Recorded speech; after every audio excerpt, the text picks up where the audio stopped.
Yeah, no, that was off. I know.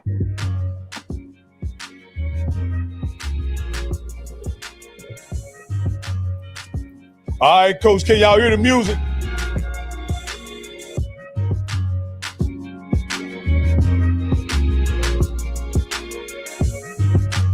Coach, we got them G-men here today. Championship pedigree.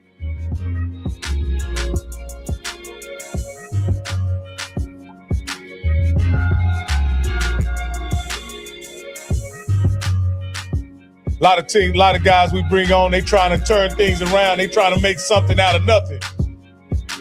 Grambling is already something. Oh, yeah.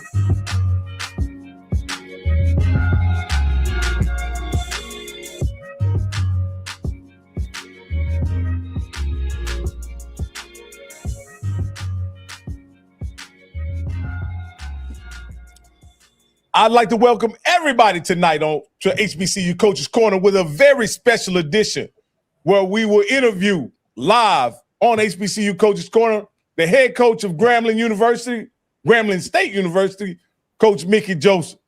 Before we get started, let me introduce my co-host, Mr. Stephen Campbell, representing FAMU, and our featured host from what's that school out down in Houston? I can't think of the name of Texas Southern University. Texas Southern University. With a long winning tradition, a total of 2 championships in 100 years. My co-host, my man, Johnny Cole.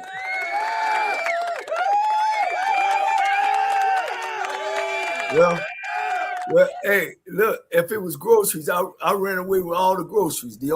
One of the championships, the MVP, the President's Award, my 2 degrees. So I'm winning. I'm winning. You got everything you could get out of Texas Southern, did you, Coach? Well, hey, look, everything, man. And fortunately, 2 of my daughters followed me and got at least 1 degree out of there. And I mean, man, I can't say enough. And the opportunity, Coach, to play basketball and football during my time there. So, that's my school. I wear it underneath.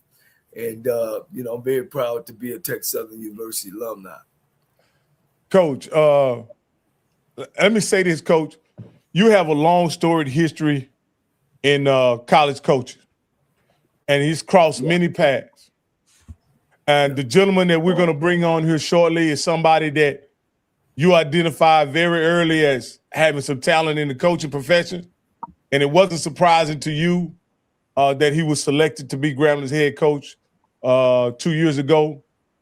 You expected big things from him when he was hired, and he's on the path, on the trajectory to deliver on some of those expectations, considering that they're picked to finish second in the West. I know this is a good friend of yours, so I'm going to go ahead and let you do the introduction, Coach.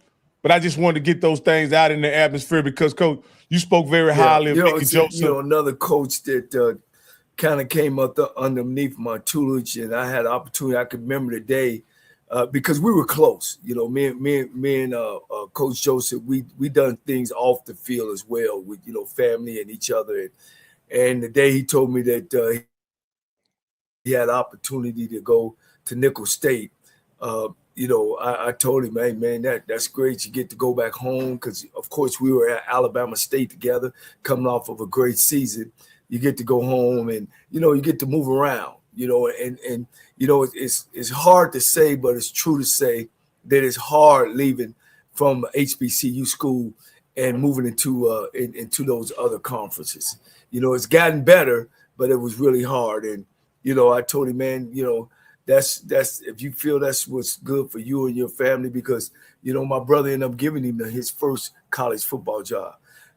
Not only that, he became the first head football coach of Nebraska. He's bounced around there. He's a great recruiter out of New Orleans. And I think he's going to really, really get things done over at Grambling, being a native of Grambling. It's hard following a man that won 400 games. It's hard. Then another great guy named Doug Williams, and then another guy that won there as well, Farbs. So that's from that's it. You either win or you bust there at Grambling, and that's hard. That's hard to do when you rebuild it. But I think they got the right guy. He has brought him up. They gave him a new contract, man, and I want to bring him on. My friend, another young great coach coming up, Coach Mickey Joseph. Appreciate y'all, man. And I always say, my loyalty always lies with JC and LC. And like Johnny said, I spent more time with JC than LC, but Johnny showed me how to coach because I was a GA coming from Tulane, and that was my first room, and I do remember the Troy game where we had about 6 or 7 drops, and Johnny came in my individual and said, "Okay, tell me what you're doing with your individual." And I showed him what I was doing. He said, "Okay, watch me." And he came in my individual, and I never looked down on it. I just looked at it as a learning tool, and it was a teachable moment, for him to show me what I need to do, the circle the balls and keeping their eyes on the ball. So he showed me how to do it. He showed me how to write circles on the board. I didn't know how to do that. When the first time I wrote the circles, they were slanted. He was like, no, no, no, no, no. So he kept me up on the board for like almost an hour, just writing this, because he always said, when you stand in front of these kids, you gotta know what you're doing, and if you don't know, you gotta act like you know. So he showed me a lot, on the field, off the field. We hung out, and like you said, we had family. But that was my first opportunity, and I think LC and I think Tony Samuels also who called me and said, "Hey, you need to take this job." But it's like JC's probably one of the greatest minds that I've been around, because the first time I went up in a box, I had my headsets on, I had everything written down, and Russ, who's our old line coach, said he's gonna talk to you between series. I'm like, nah, he's gonna have a headset on, but he was calling the plays with no headset. And I talked to him between series. So I learned that, and it's a lot of things that I do right now on offense. Is the way we install. We install a certain way, and I learned that from Johnny. That if I'm gonna put trips in, I'm gonna put trips in every personnel. Every personnel, and I'm finally doing that again this year, and it's worked. But he's one of the greatest minds, and and some people says that okay, he's this, and I'm like, no, he's a great man. He's a big brother of mine, and if I want the truth about what's going on, he's gonna tell me. And everybody can't do that, and that's why I'm so truthful with what I say. But I heard Jermaine on here today, like LC and JC, they spoiled us because they said, "Hey, you got to do more with less." Well, I think it's 2026 and it's not 1999 anymore. We got to pick it up a little bit, and this is probably one of the greatest set of coaches that I've been around with LC, because I was on special teams with LC, and he just slapped me with that hat. When I was back there with him, but he also said, "Mick, I'm gonna pay you 33,000." But when I got here, he gave me 35,000 because I was from Nebraska. So I was happy because of that, but I wouldn't trade those moments. And it was about, when it was time to leave, is coming home to my family at the time, and also getting back into teacher retirement. And I thank God that they gave me the blessing, because now I can retire in the state of Louisiana with my 2 higher salaries, one being at 500, and the other one being at 550. So I understand. At the time, I didn't understand why, but but he told me, you got to do what's your best for you, and I appreciate that. Yeah. Coach, man, I tell you, it's a long way from LSU, and I would let folks know how much of a great recruiter he is. When he coached all those wide receivers at LSU, I think 5 of them was in the NFL, something like that. Yeah, I organized, because we were very organized at Alabama State. It was very organized, and that's one thing people didn't understand. Like, how did we come in there and turn that around so quick, and how did we have success? Because they came and they were organized, everything that we did. yeah, Coach. You got your new contract. Hmm. Now I don't want to know if it's signed, don't sign. Is it? At least you got one, so you can kind of lay back a little bit more and see what you got. And it's tough when you coaching on nails. Now that they've nailed the nails in the wall. How you feeling now, and how your first week went. Well, just with the contract extension, just take my hat off to the administration for believing in my vision, because I think to win now, at any universities, PWI or HBCU, you got to be aligned. But you got to be aligned with the head coach's vision. It can't be the president vision of the football program. It can't be the athletic director vision of the athletic program. Because if there was their vision, they need to get out there and call plays. They need to get up there and structure the practice if they want to be that involved. So my president's not involved like that. My athletic director's not involved like that, because they let me run the show. Because if you're aligned, you can win. You can win. But if you're not aligned and the president wants to be involved and the AD wants to be involved, everybody wants to be involved. But you know what? When you want to be involved with me, I'll put you on the board. Let's talk football. Let's talk football. I don't want to talk no budget. I want to talk Yeah, football. I want to talk what this three technique. If this three technique got a slant to this A gap, tell me what you telling. Where's your shoulder should be. So I start asking questions like that. So they don't play with me with that, yeah, because football is my thing. Administration thing. Administrators, they administrate. Trainers train. Coaches coach. And right.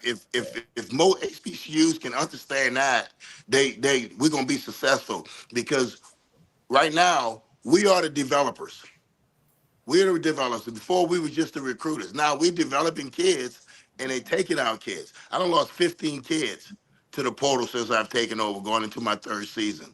So Wow. we're aligned here at Grambling. I think it's going to my third year. I wish I could have came in and snapped my fingers and everything would have worked, but we had to build. So we builders over here, and we're going to continue to build. Yeah. Speaking on that building thing, I think one of the number one things and I thought it was another great move by you, of course, is to bring Bruce Eugene back in as an offensive coordinator. I thought that was brilliant. The only unfortunate part, he's coming on top of a season about to start in about 15 to 20 days. It's and is it he coming in and learning, or you guys are trying to make all the players learn? How was that transition, and how it is to come in with Bruce, because he brings in not only just he's a very intelligent kid, uh, been a coordinator before, and he's a big fan of Grambling State University. Kind of tell us how is that helping you guys, and looking forward to this coming season. Well, we're excited to have Bruce back. And one of my job as a head coach is to protect my assistant coaches. So the plays is going to come out of my mouth. And I told him last year, people didn't know who was calling the plays last year. So why they worried about it this year? So my thing is, we got a plan over here, and with Bruce coming in, Bruce brings a lot to the table. But with me, Johnny, the playbook on defense gonna stay the same long as I'm here, and the playbook on offense. I don't believe you bring a one guy in and you make everybody else learn. I think you make him learn. I'm paying him. I'm not paying them kids what I'm paying him. So he's got to learn. And he's got to catch up with us, and he's done a great job, a fabulous job of catching up, being a team player, understanding what I want with the offense. Yeah, It's what yeah, I want yeah. with the offense, because at the end of the day, if they let me go, they letting everybody else go too, because it's at will state. That's right, right, So right. let's Yeah, understand hey, that. power is power. Whether Exactly. you call it power, block down and around, it's the same play. It's just It's just terminology. different. It's different terminologies, and he's Yeah, doing a great job. He's a great addition to the staff. He understands the position. He understands about calling plays. So eventually, he will get that title. But right now, I need to protect him right now, because until he's foot sink in the sand, and now he understands exactly what we want to do. But he's bought in. The quarterbacks are excited. Kids, the fan base is excited. But you know how I go. You know, they love you today, hate you tomorrow. You know, I heard somebody tell him yesterday. Hey, When they gonna I don't mean to stick a knife in your side, because if you fumble on the 1 yard line, going in to win a game, hey, you know, I don't care who you are. they Yeah, gonna they well, gonna hate you. I'm gonna turn it over to my guys, man, because me and you, we can talk. We can talk Yeah, all we can night. go all day. Hey, Coach. I got just a couple questions, and I'll let the bishop uh, ask you a couple questions. But Coach, you've done some. You come in this conference and done some things that nobody has been able to do the past 5 years, Coach. Like you have beaten Jackson State 2 years in a row. Mm-hmm. No one has been able to do that, and you beat them at your place, and you beaten them uh, in Vegas last year. Yes, sir. However, you've lost two consecutive uh, Bayou Classics, right? Yes. How? What is the status of your program currently? Consider you've had those high highs of not being able doing things that nobody else in the conference has been able to do, and also understanding the pressure of what the Bayou Classic means to your fan base. How do you regulate the expectations of your fan base, and also acknowledging that you've done some good things since you've been here? I love our fan base. I really do. I love the support that we get. I love the fact that Grambling fans up front, they'll tell you what's on their mind. But if you're with them, you're with them. But since I've been here, we have 9 one-score losses. 9. Where we had the ball with 3:37, they gave the ball back to them. We up 17-15 with a minute 17 on the clock. They kick a field goal and beat us 18-17.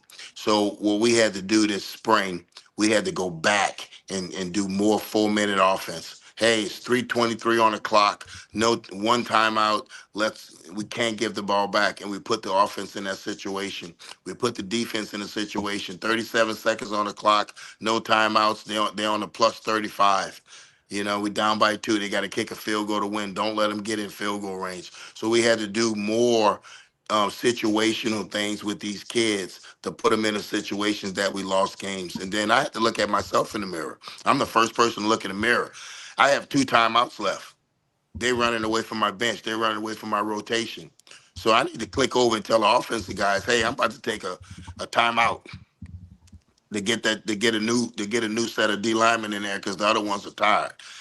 So I had to do that. I had to look at game management and see how we did it and what happened. So I take total responsibility for all those one-score losses. And everybody can't do that. And I know everybody don't like that. They like, oh no, he just takes. No, that's what men do.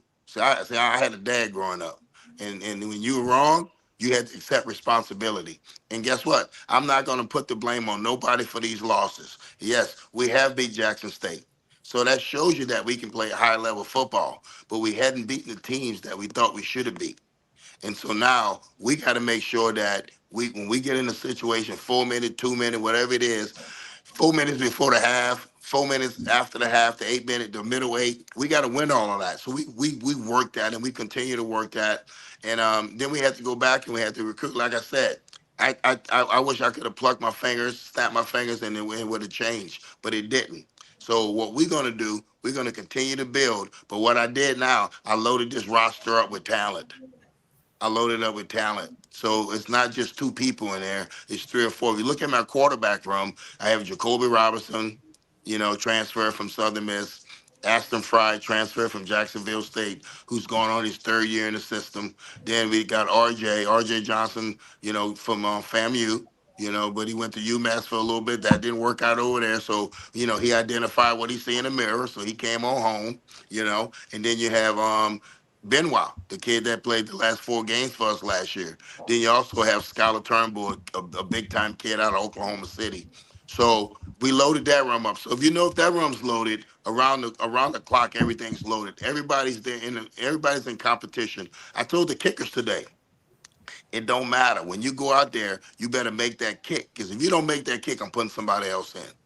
So we had to beef up the competition in the rooms, and we're going on year 3. So 62% of this roster is going on year 3 with me. That's ironic with the transfer portal. Right. That's really ironic. So now we got to see consistency. We're going to be consistent in everything we do. Because I think in this conference, if you're consistent, you can win. If you're not, then that's when you lose games that you think you should win.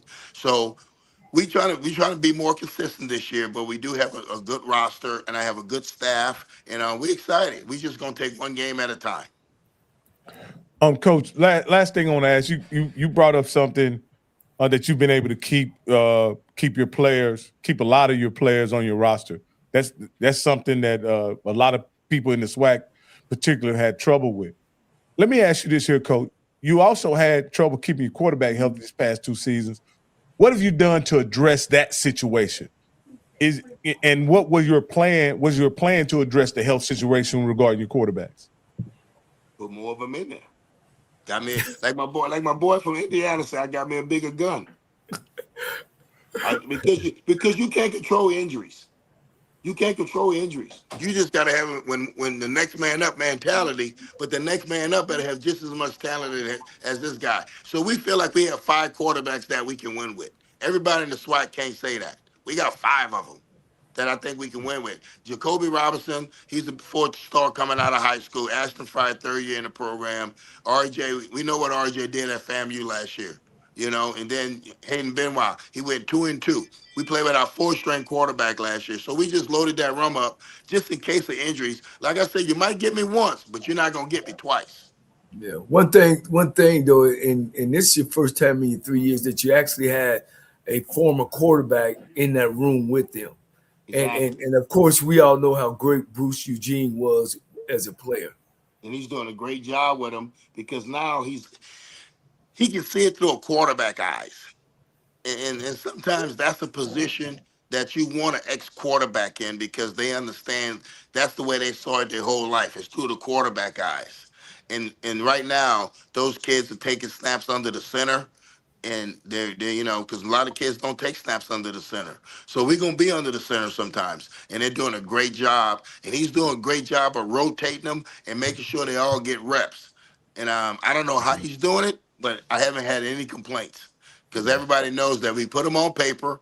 We grade them every day. And we're going to let the numbers tell us what's going on. Like we always say, men and women lie, numbers don't. Right. Let me say this is the last thing because we've had several shows, right?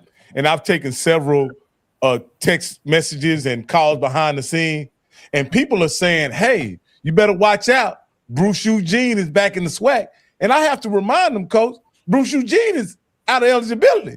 He's played all the games he can play. Like, they act like Bruce is going to come in and have a season to top that 56 touchdown season he had at Grambling, whatever. Where does this excitement come? Like I say, I'm just getting understanding this HBCU environment.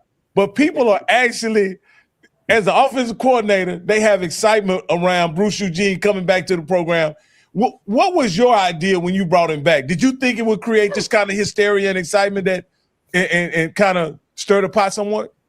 Oh, of course. I knew it. It was just no different with me going back to Nebraska when I went back. And I told Bruce Eugene the same thing, the mentality I had when I went to Nebraska. You need to carry yourself like you're going to be the next head coach here. I'm 58 years old. I'm on the back 9. And I told him that, but right now, I want him to carry himself like he's going to be the head coach. So he's going to go to speaking engagements. He's going to do everything that I asked him to do. But people don't understand. I've been knowing Bruce Eugene since he's been a freshman in high school, sophomore in high school. And also what goes in the part with that, I needed a New Orleans recruiter. If anybody recruited New Orleans, it's a different beast. To recruit New Orleans, you have to be from New Orleans to have success there. So when Bruce goes back to New Orleans to recruit, everybody knows him. Grambling's excited. Bruce is excited. It wasn't easy getting Bruce from Syracuse. It wasn't easy. That we had to have some talks. We had to meet. We had to meet, for 3-4 hours. With, I had my family involved. But yes, they're excited about it. But no, Bruce don't have no more eligibility left. And I'm just saying that. No, hey, I know you wish, because boy, let me tell you something. Oh, yeah, Hey, tell him I said this. Boy, that big fat boy, he could play. Yeah, Yeah. he can still spin it, and and the kids enjoy looking at his highlights and saying, "Oh, can you make this throw?" I'm like, "Yeah, he can make that throw." But you know what? He understands the position. But one thing he brings to the table, he understands playing quarterback here at Grambling. And I tell people all the time, when you play quarterback in Grambling, it's a different beast. Like now I have he got to answer those calls from Shaq and Doug like I have to answer the calls. He's got to answer them now, but he's gonna be fine here. He's gonna have a great career here. And one day Bruce is gonna shock the nation because Bruce is gonna make sure that we play high level offense. Around the clock. Yeah. And coach, he got you. Don't shy away from your greatness and your body of work, and you've been in national championship games and you've been on both sides. So for Bruce, I think he's in the right place, he's at the right time, and he's Yeah. behind the right guy. Well, And I hope he understands that as well. yeah, I think he does, and I think it helped Bruce about being at Syracuse. That he saw, okay, this they do it a certain way over there, and we don't do it no differently than I did it at Nebraska, or we did it at LSU. We don't have the resources, but meeting time is meeting time. That's why Bruce is not on his call right now, because he's in meeting from 7:30 to 9 o'clock. We got position meetings, so he's Well, got to be in position meetings right now. well, So we do things the same way. We well, we, we we only recruiting. We only talking to head coaches, coach. I'm telling you, like Cal will tell you, hey man, this is the coaches' corner, man. We want the bosses up front. Yes, and I like you said, we happy to have Bruce, and I'm happy for the fan base because they love their Grambling players just like Nebraska, Oklahoma, LSU love their players. So like I said, he's gonna come. He's gonna do a great job here. Hey, coach, that's interesting that you mentioned, because I'm somebody that's very familiar with what you did in Nebraska, and you were a trailblazer there in Nebraska, to be honest with you. And so he's in a great situation that you understand the prodigal son coming back home Yes. to deliver success, and what kind of pressure that creates, and you can help him navigate that space, coach. I didn't even think about that. That's Yes. a great point that you had it. Yeah, We and yield, you we know what? yield to the bishop. Yeah. No, go ahead, coach. Finish No, his thought. no, I'm done. I'm hey, No, you I know, think I'm talking about Coach Josie. He was getting ready to finish his thought. Go Oh, ahead, I'm coach. sorry, coach. Well, I'm no, sorry. and that's one thing about Bruce. Bruce. Like when Bruce stays with me right now. So Bruce don't stay with nobody. Bruce stay at my house. So we get to talk when he comes home. We wake up in the morning. We get to talk. So we spend a lot of time together. Like I said, Bruce from the crib. He from New Orleans. Knowing Bruce. And everybody was talking about, well, he loyalty. Well, Bruce, everybody knows the deal about New Orleans boys. You gonna be loyal to us because we gonna be loyal to you. Y'all know how we get down. Yeah. So I'm happy to have Bruce. I'm happy to have him. But at the end of the day, that ball gonna kick. How's Bruce doing? He gonna kick that ball up and try to whoop our butt. So we got to get ready for Clark Atlanta with Terry Sims and his crew. Terry's a great head coach, and it's gonna be a lot of unscouted looks because there's no film on him. So we got to get ready for that, and that's why we working to get our rules in check and doing everything possible. Coach, All right, I want my Vegas tickets in my Clatton. Hey, now Johnny, I see you at the Classic. I'll get you at the Classic. I got you at the Classic in Dallas. Johnny, I just moved hotels though, so I got to, I got to move hotels. Okay. Go ahead. Well, let me just address this, coach, before I get started, because I got my background. Why does this dude have GSU gear on? Thought he went to fame. See, let me explain something to y'all youngsters. I had a business, and I was a sponsor for Grambling for 3 years. Grambling was the first school that allowed my business to come on campus. So anybody that pays me, I'm always going to be down with them. I'm always going to be down with them. And I'm down with Coach Joseph because, like I said, I followed his career. I've been down in New Orleans. I played North baseball, so I know exactly. Oh, yeah, you know that. Yeah. No, come on, Coach. So, see, these folks don't know how I move, Coach. Your president is my guy, Mark LaMelle. So I'm gonna always respect them G-men because they cut me a check when I first started. Because as they say, you always somebody down there, ain't you, Coach? Everybody's somebody. Everybody, so that's my respect. So don't try me on that. So, Coach, let's get this thing started. And appreciate you being on and stuff. Coach, no a lot of people want to say that you're outspoken, Coach. But you know, I like to say you're confident spoken. And I say that because when you say something, you mean it. And you have no problem answering questions to the reporters. And one of the things that it came out, there's a new ruling, and Coach, I think Rocky or Coach Cole talked about it, about now players can come back. But Coach, you said something interesting that one of your counterparts talked about. You talked about how many people you lost in the portal because of where you develop players. Because you made a statement and say, hey, listen, we need to really talk about maybe a buyout system where we're developing these players and these group of 5 and power 4 teams should pay us. Coach, I think there's some legitimacy, and I don't think when we see these rules, because all the rules are focused on really the Big Ten and SEC, let's be honest, right? Yes. But they don't address all the thousands of football players that actually play football that are affected. Coach, tell people why you thought about that and why you made that statement, and talk about, again, like you said, you are developing players, and that has always been the Grambling way. That's why they've had so many players in the NFL. Let's talk about that a little bit. Well, I said that from experience because I said that 2 springs ago.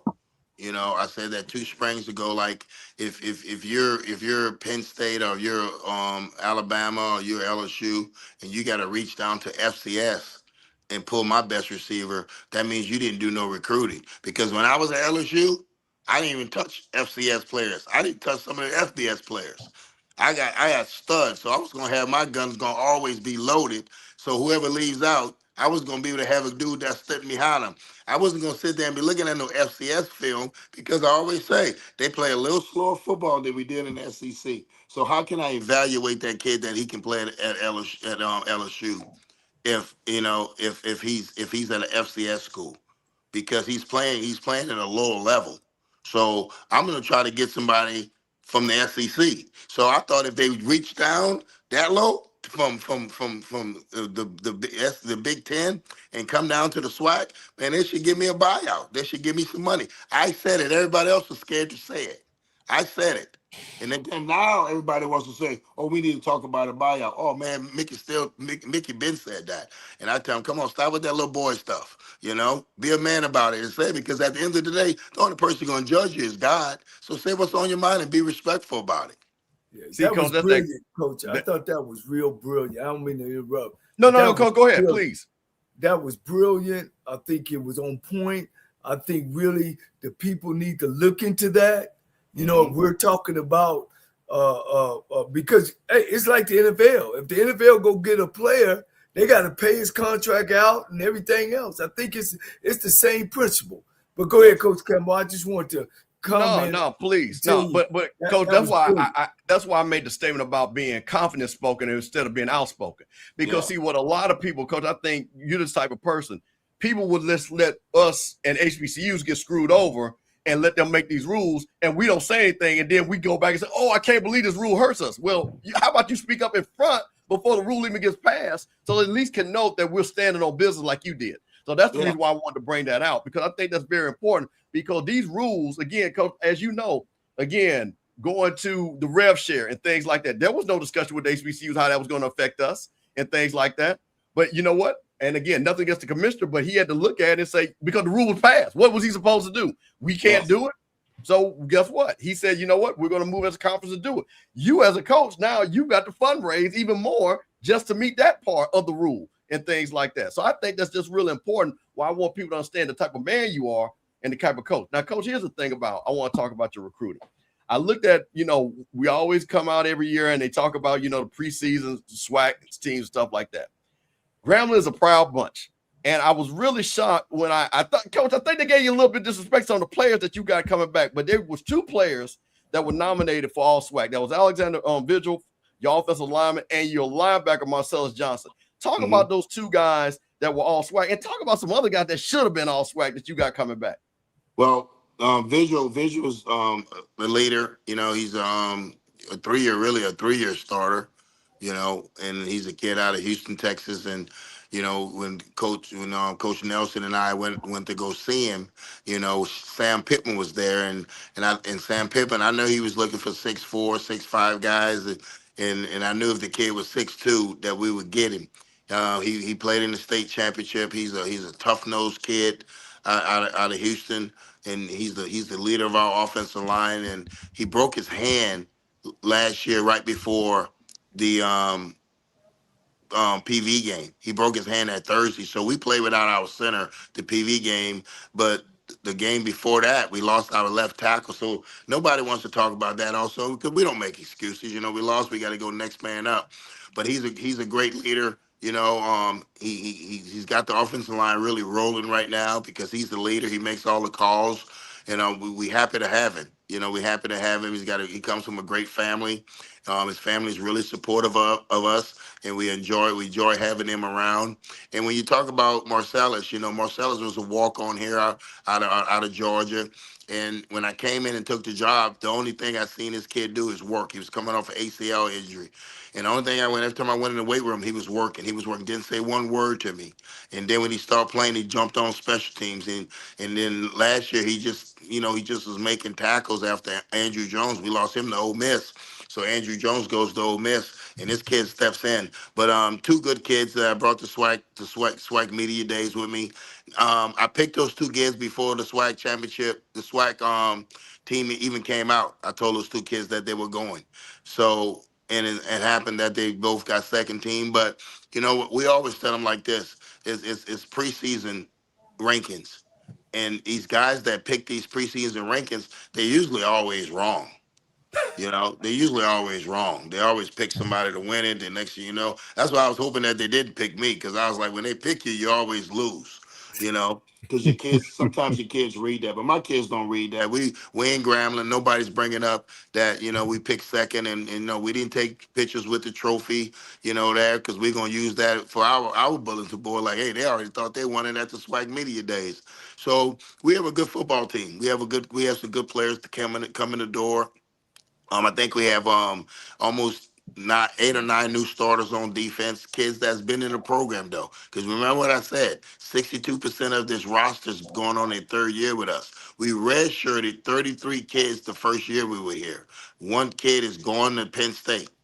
2 kids we played. The rest of these kids are still here with us. So that's why our roster is 62% of our kids are still here with us. So they understand what's going on both sides of the ball, because, retention is big. Retention is big. And you know what? I got that from Dion, because Dion said freshmen only play 5% of the year. So guess what I did? I redshirted all of them. And now these kids, that redshirt sophomore class, is here. They've been here. They did third year, but they're redshirt sophomores. So we had a plan, and we had to take some lumps with it. But now the plan's coming to light right now. So we happy, that we did that. So we're gonna continue just to get better every day we go on the field. Now, Coach, everybody knows you're an elite recruiter. So one of the things I found interesting, it looks like, and I could have went up since the last I checked, you bring in 30 kids. 21 of them, I believe, are from the portal. 15 of them from the state of Louisiana. You being an elite recruiter, when you went in that portal, what was a G-man for Mickey Joseph look like when you went in there and got those kids from the portal? We had to be long. We had to be long. We had a certain height that we want. We want you to be a certain weight. We didn't want too many kids that we have to knock weight off, because it's hard to do that at HBCUs, because the cafeterias, they cook such good food. So you ain't losing no weight when you come here, but you can gain some weight. So that plan had to go into effect. Or do we want this, big old kid, this 6'2" kid, 340 pounds? Okay, we might take 1 or 2 of them, but we won't take a lot of them. So if you look at our team, their team this year is long, and they're athletic, and we don't have too many kids that we have to knock weight off. But when we go in the portal, I tell them the truth. I tell them what I heard about them and what happened at the school and why they're in the portal, because they're in the portal for a reason. And when they come to me and they say, well, they want this, want that, I ask them, do you want to win? Do you want to win? We had a receiver, Dylan, that's from Langston. He had 105 yards of receiving against us. So he wanted to be receiver 1. I told him, you're not going to be receiver 1. I don't know who's gonna be receiver one. I said, but you hit us for 100 yards, but we beat you 55-0. So tell me what you about. And guess what? That kid's here right now because we tell these kids the truth. RJ, you went to UMass. It didn't work out. This is what we're gonna do here. I'm never gonna kick you off, but I'm gonna hold you accountable. I'm gonna rip your ass, and then guess what? I'm gonna put you back in there, but I'm never gonna leave you. So we don't. They know me. They know me. I have an open door. I'm gonna tell them the truth. And if I can help them, I'm gonna help them. If I can't help them, I'm not gonna hurt them. But I won't beat them with the pen. I've been in so many meeting rooms where our kids get beat with the pen, that the coach tell them one thing, but when they get in that meeting room with their head coach, they're saying something totally different. And that's when I used to look at him in the meetings like, you ain't tell that kid that? How you gonna tell that man that? But we don't do that. We shoot him straight. And I make sure my coaches shoot him straight. If my coaches don't shoot him straight, I have some coaches who's not here right now because they didn't shoot him straight. Because we're going to shoot them straight because they're in the portal for a reason.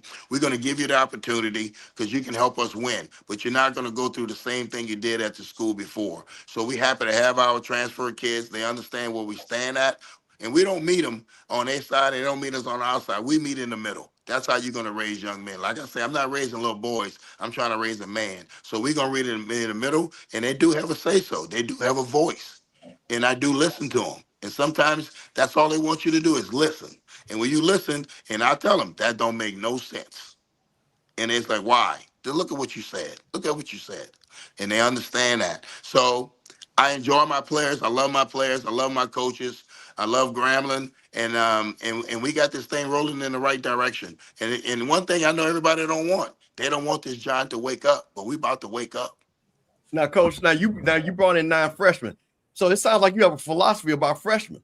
So you said, hey, you know what? My group of guys, I've registered. You talked to Dion. You said I've registered to build these guys up, and they know what be. Because I know. Let me tell you something, Coach. Like I said, I sponsored the dance team down there. I watched for. So while my people doing that, I would just watch practice. So yes. And me growing up in Jackson, Mississippi, I knew what that G meant. That was a real thing.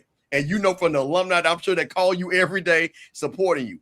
But what about it when you talk to those freshmen? How many of them understand what being a G-man is and what it means to go, like especially for New Orleans, to go up to North Louisiana for those 9 that you got?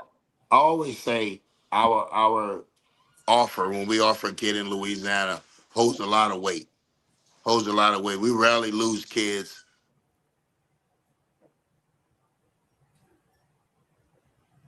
Hey, must have been his phone ran out of juice, I guarantee you.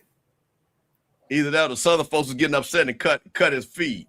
Hey, man, hold on, Rocky. Let me get on my soapbox. So, man, listen, okay. HBCU Coaches Corner. But let me explain something too. And I guess this is a new watcher. But let me explain something to you guys about me that do not know me. I am a supporter of all HBCUs. Just because what you don't do, but let me tell you something. I made thousands of dollars with Grambling State. I sponsored Grambling with thousands of dollars. Those people are great people. So I'm never going to sit back there, and this is no disrespect to FAMU. I'm from Jackson. Everybody knows I love Jackson State. But one thing about it, when it comes to Grambling, it is a very special place in my heart. And those people are watching that show. They've already texted me, hey, Mr. Campbell, we miss you down there. I'm going to show those people respect. So do not think you're going to get on this chat and talk about what you going to do, because you ain't me. Because, see, I sponsor many HBCUs. So until you drop them checks like I have, I can wear anything I want. That's all I got on that. Hey, they act like you belong to the Rattlers. Well, no, this ain't even a rattler. My problem is it ain't my FAMU people ain't. You don't think it's a rattler? He might be a rattler. No, absolutely not. Because my FAMU people know me. See, that's what I'm saying. First of all, FAMU people, we're not uncomfortable. You see what I'm saying? We brag different. We don't get lost like that. So I don't know what's. Man, you might be you may be in violation of some rattler rule. They got. I'm gonna say this again. There are many rattlers in this chat. They know what kind of business I do, and we are, bro. Let me tell you something. We are unbothered. We don't get caught up like that. That's the difference about FAMU folks compared to other things. We don't get caught up on that. Now, if you so touched that you can't wear something else, that's on you. I mean, that's your insecurity. They ain't mine. Come on, man. They ain't mine. But I just have to let them, because you get in this chat and you saying that like you saying something strong, and you don't even know me like that. So that's what I'm trying to tell you. Respect me, because I'm a type of person that go and sponsor these HBCUs. That's all my point up there. Hey, we got him back. We got Coach back. Huh? No. Tell him let's just get together at 8 in the morning. Okay, I'm back. All right, I didn't want to thanks, tell him. coach. Yeah, but Hey, like I said, we when you talk about kids in the state of Louisiana, they understand what the G stands for, and also they also understand like they have family members that go to Southern, and that's what makes it such a great rivalry. When we play Southern because families are split for that day. Marshall's my boy. Me and Marshall's cool. So, but I'm gonna be rooting for Marshall, throughout the season except for 1 week. So it's a great opportunity for me to be able to coach at Grambling. It's a great opportunity for Marshall to coach at Southern. And like I said, it just happened one Saturday. We just got to get it on. And we hadn't won that game. The first year I didn't think we played very well. But the second year we played with our backup quarterback and a couple of calls here, calls there, that we probably should have won the game. But like I said, that don't go in football. But we're excited about this season with this team, and like I said, we just gonna hit the field and continue to get better. We're going on our 4th day. Tomorrow's our off day. We go 3 and we off 1. Then we'll be off tomorrow with meetings, and then we'll be back on the field on Wednesday. hey, coach. Let me ask you this, coach. I looked over your coaching staff because and you got some very interesting a guy that jumped out at me being that I'm a Texas guy. You guys have a guy on staff by the name of Willie Mack Garza. Anybody from Texas knows that Willie Mack is a high school football legend, former Texas alumni. Did you add any other guys other than Bruce Eugene to this year's staff, or did you stand packed with Coach? No, I have Coach Varner. Varner played here, and then Coach Zachary. Coach Zachary played here also the two because I lost both of my D line guys. I lost one to Bowie State with Odoms, and I lost one to SMU. So I replaced them with two guys that played at Grambling, two energetic young guys.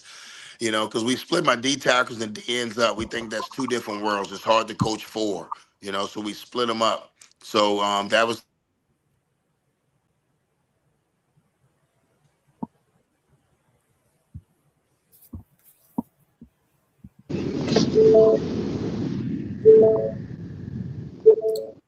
He getting those phone calls. So we You been making 6 digits since 1985. Hold on, coach. So Coach, wait a I minute. love Wait, Willie coach. Mack. Willie Mack Coach. understands Coach. what he brings to the table, and Coach, we missed a can lot you not of. We hear were me? getting phone calls, and we missed a lot of what you were saying. So you were making a really great point. Huh? No, I'll give it to yes. Hey, you turn it off. Yeah, I'm about to get out. All right, because he's in my truck. Sorry, I don't want to cook. Hey, coach, can you hear me? Hello. Can you hear us, coach? Tell Reggie to turn it off. Hello. Can you hear us, coach? Yeah, he'll have to rejoin. yeah, and we probably need to shorten it up. Okay. Because it's football time, so if Yeah. we come back on. Yeah, I wanted to talk to him about his coaching staff and the new guys that he brought on. He said, and we got some information here. Now I don't know if it's credible, but MC Unrivaled says Zachary and Bruce were teammates. Okay, we'll maybe so. That's always good to have guys with connections on the staff. Well, it's always, you bring, I mean, and it's a two-way fold too. Let me say this. And one of the things that I've talked with Bruce about, about being loyal, about watch what you say. But go ahead, Coach, you back? Yeah, Go ahead, Coach. and Johnny, I'm glad you talked to him about that because I said the same thing to him. I mean, it's not the first time I had Grambling guys on my staff, and my thing is this: one thing my daddy taught me, Robert Joseph taught me, is about loyalty, and no matter where you're at, you need to be loyal, and I tell him, don't get caught up in that foolishness here, because at the end of the day, Grambling won't save you from me. If I think you're disloyal, I'm going to cut your neck off. and I don't care who don't like it. Yeah. Because at the end of the day, you got to be loyal to me before Grambling. Yeah. Because if it comes to situation between Grambling and individual, they're gonna pick Grambling. So I got to find people that's loyal to me first, where they can't run to somebody and just start talking foolishness. And if I find out that you came behind me, you did that, then I'm gonna deal with you the appropriate way. Yeah. I think he's just ready. I think we need. Of course, I'm a big SWAC guy, and I just like to see SWAC guys come back. Oh, I And love I it. can't say enough about Mickey that you're bringing him back. I think that's Yes. big. And That but says Johnny, something about you. yeah, but everybody's like, oh, you bringing Bruce back? You. I'm not worried about Bruce. Man, Bruce is me and Bruce been talking. Me and Bruce Right. talked before we took this job. Now, man, Bruce know me and I know Bruce. Right. Bruce is law and I'm law to Bruce. Just Right. like Bruce is law to me, I'm law to Bruce. Like you ain't gonna be to say nothing bad about Bruce when I'm sitting in that room. Like you can't say nothing bad about Johnny when I'm sitting in that room. You Yeah, know, yeah. I because remember talking with Doug Williams and him and Melvin and the head coach. What's the guy head coach at Tampa Bay now? Can't think of his name, but I mean Bowles. Bowles, Bowles. Coach Bowles. That was also on that staff, man. And you talk about friends and close friends, man. But when it came to the business side of it, see, them dudes had 3 winning seasons and 2 national championships. You know what I'm saying? So, that's just the thing. I just want to just make sure that me, Joe, man. I'm all these young coaches, big brother or pop or uncle Yeah. or whatever, man. And I just like to see success. I like to see Oh, black I men love have it. success. Well, You, I tell him all the time, and I do. I respect Tremaine to the fullest, but Tremaine's one of yours too. Yeah, And yeah, everybody, like Tremaine says this, Tremaine says that. Well, I don't have a problem with Tremaine. I back Tremaine on some of the things that he say, yeah. and Tremaine's gonna say what's on his mind. But Tremaine's a great head coach, and PV's not the old PV. I don't care what nobody says. They're not the old PV, and I don't know why everybody says, "Oh, that's PV." No, no, no, no. He got that thing rolling.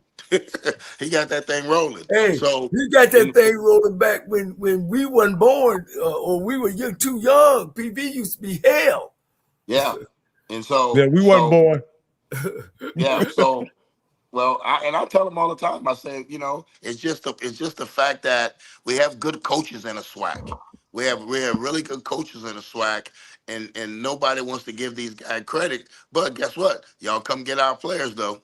Right. Hey, Coach, speak. I wanna address something, Coach, because it was because your contract situation and because of the movement of coaches at a higher level in your region, people were wondering if the reason why you hadn't signed your contract was because there was some other opportunity out there for you. I was ecstatic when found out uh, that you were re-signed and extended. But let me ask you this, Coach, frankly. Um, were there other opportunities out there that you considered before signing your extension?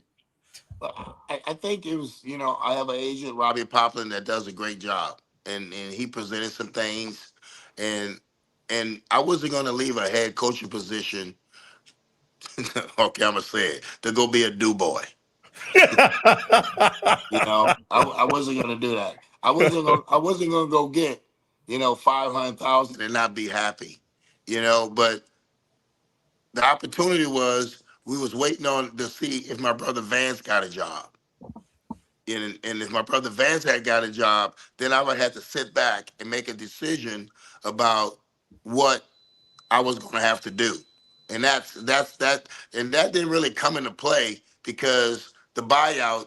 If I had to go to the NFL, the buyout wasn't going to be a problem, but we were just going to look around and see if it was going to be a good fit. But right now, like you said, I've been doing it for a while, and I enjoy being a head coach.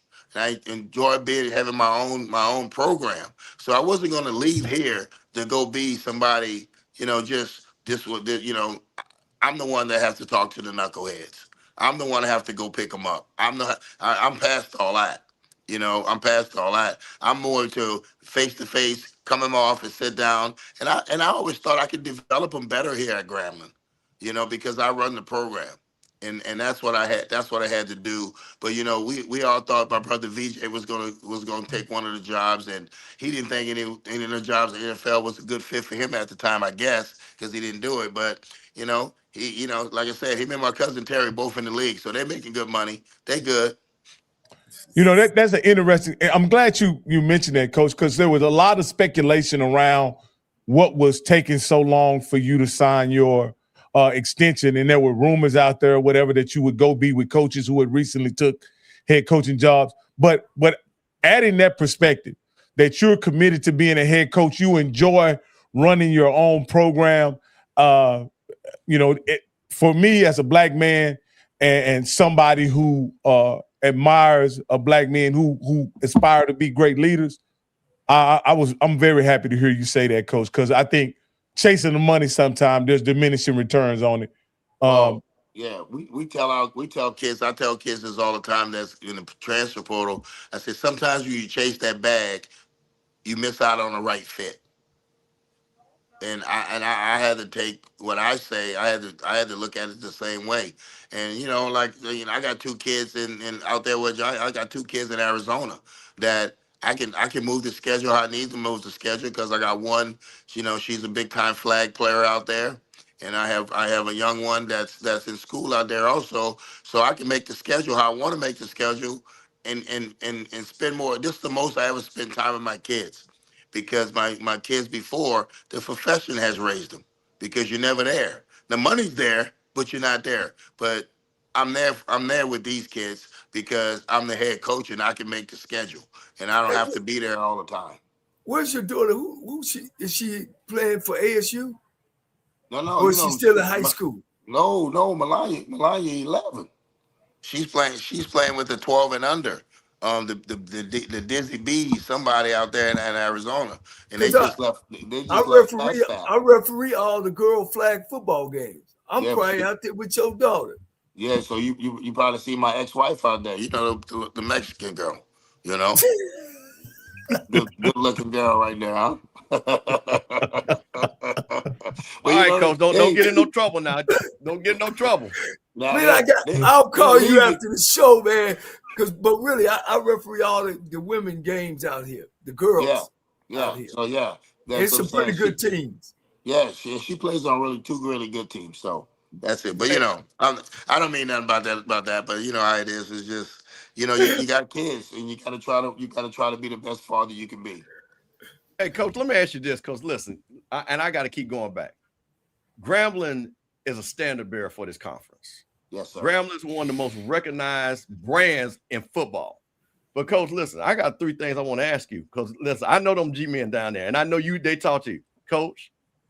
You got Prairie View September 26th, Alcorn October 3rd, and Jackson State October 10th. Coach, talk to me during that stretch and talk to me what you're gonna do to win that, and that's gonna propel you to win that West. Well, you got Alabama A&M on the 17th. I don't want to leave them out because you No, leave no, them no, Oh out. no, no, man, no, no. I'm not leaving them out. But coach, if you don't have that stretch, it don't matter what happened on the No, 17th. So no, no, no. You're come on right. now, coach. That's a stretch. That's a stretch, and that's a weekly battle. And you got to look at them one at a time. I always say the Alcorn game is some tough nosed kids out of Mississippi. Same thing with Jackson State. They do a good job in the portal, and so you really have to you really have to you got to pick and choose how you want to do things. So we're excited about the opportunity. We understand that like I told my kids, we don't make the schedule. We just play the schedule. So who's up. Okay, let's go. Let's see what they're on. And let's get after them because they're gonna get after us because we Grambling.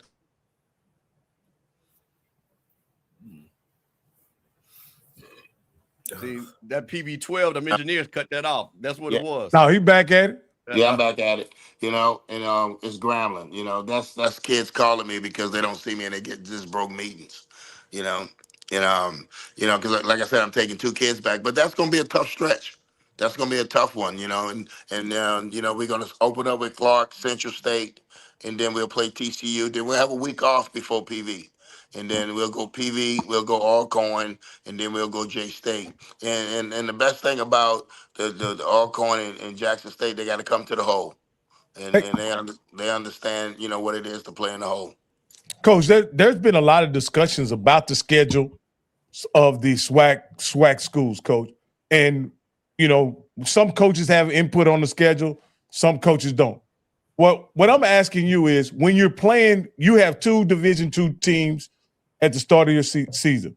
What are you trying to get outdone in those games to prepare you for the gauntlet that you're going to go through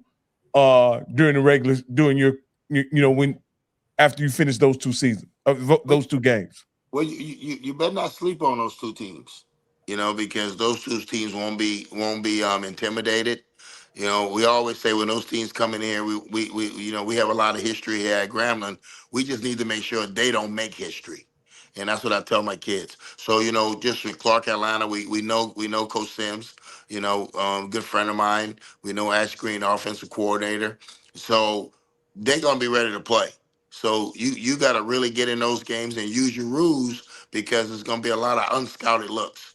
So there's going to be a lot of things that we haven't talked about that you just got to rely on your rules. Then you got Central State coming in here who's going to play good football, but you got to use those 2 games just to get your identity. And everybody's saying, okay, your identity. You can say you want to be a passing team, but if you come out the first 2 games and you can run it, then you're a running team. So you got to find who you are. And in those 2 games, you'll use that who you are. Then you go play the money game. You'll go play the money game against TCU. But those first 2 games is to create what identity you're going to be for the rest of the season.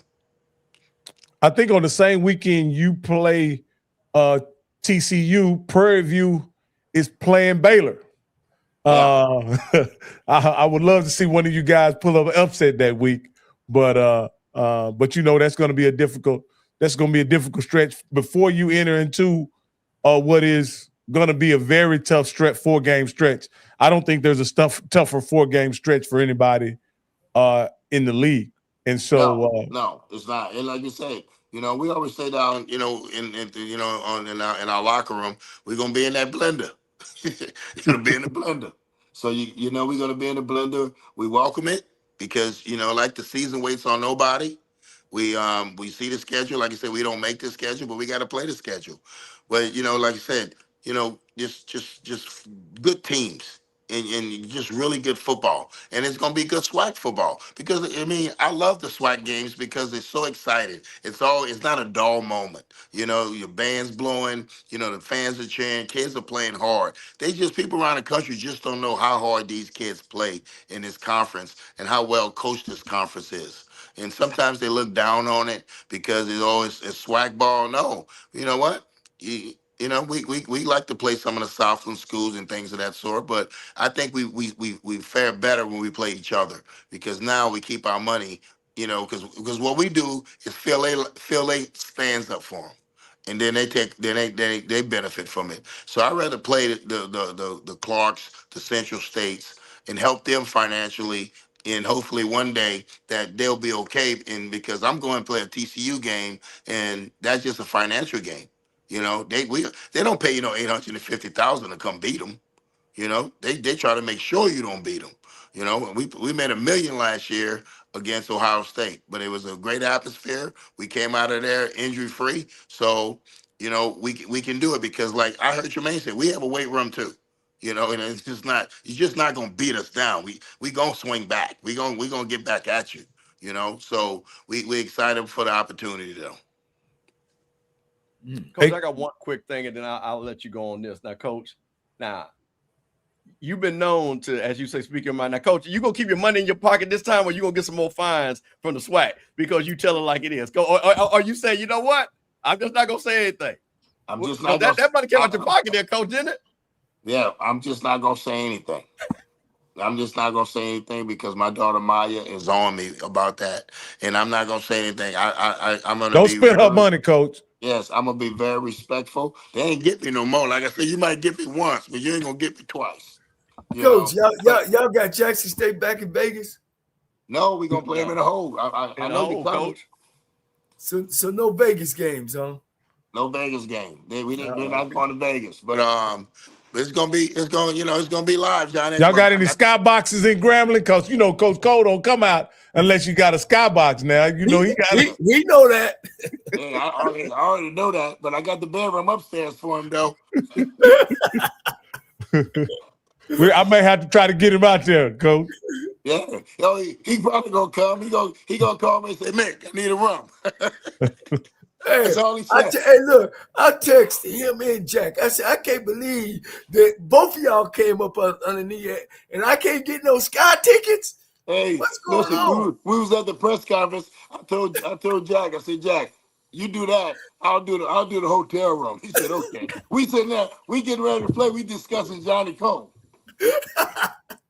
Probably getting a text from him, Coach. Was he texting you too, Coach? Was he texting you live? No, he was outside. He was outside. He was outside on the floor. You waiting on to interview us. We wanted this room.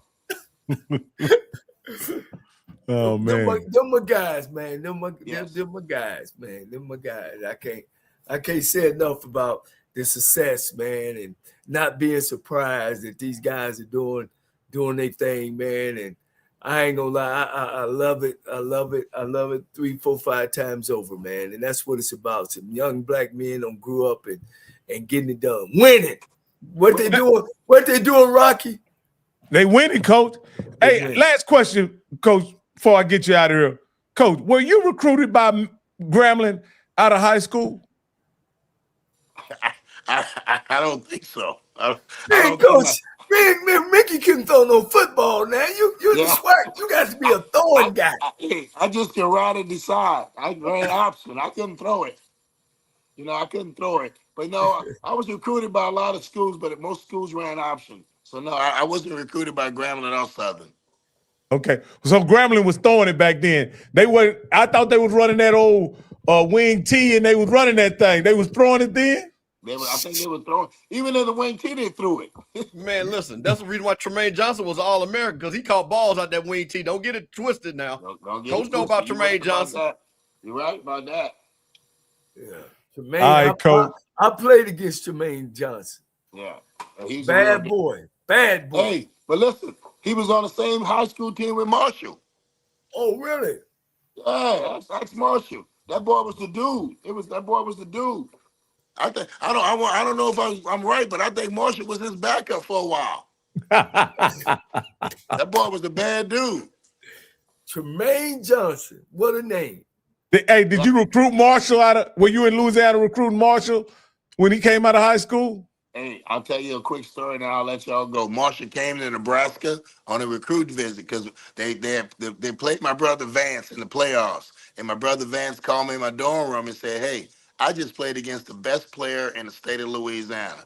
I said, but VJ, y'all beat him 63-0. He said, don't matter. He said, this dude's a dude. And it was like, he said his name is Marshall Falk. So he came to Nebraska. Nebraska wanted to recruit him as a cornerback. Defensive back. And I said, do you want to play that? He's like, no. Well, guess what? I told Marshall do what he got to do. Next thing I know, Marshall was breaking records at San Diego State.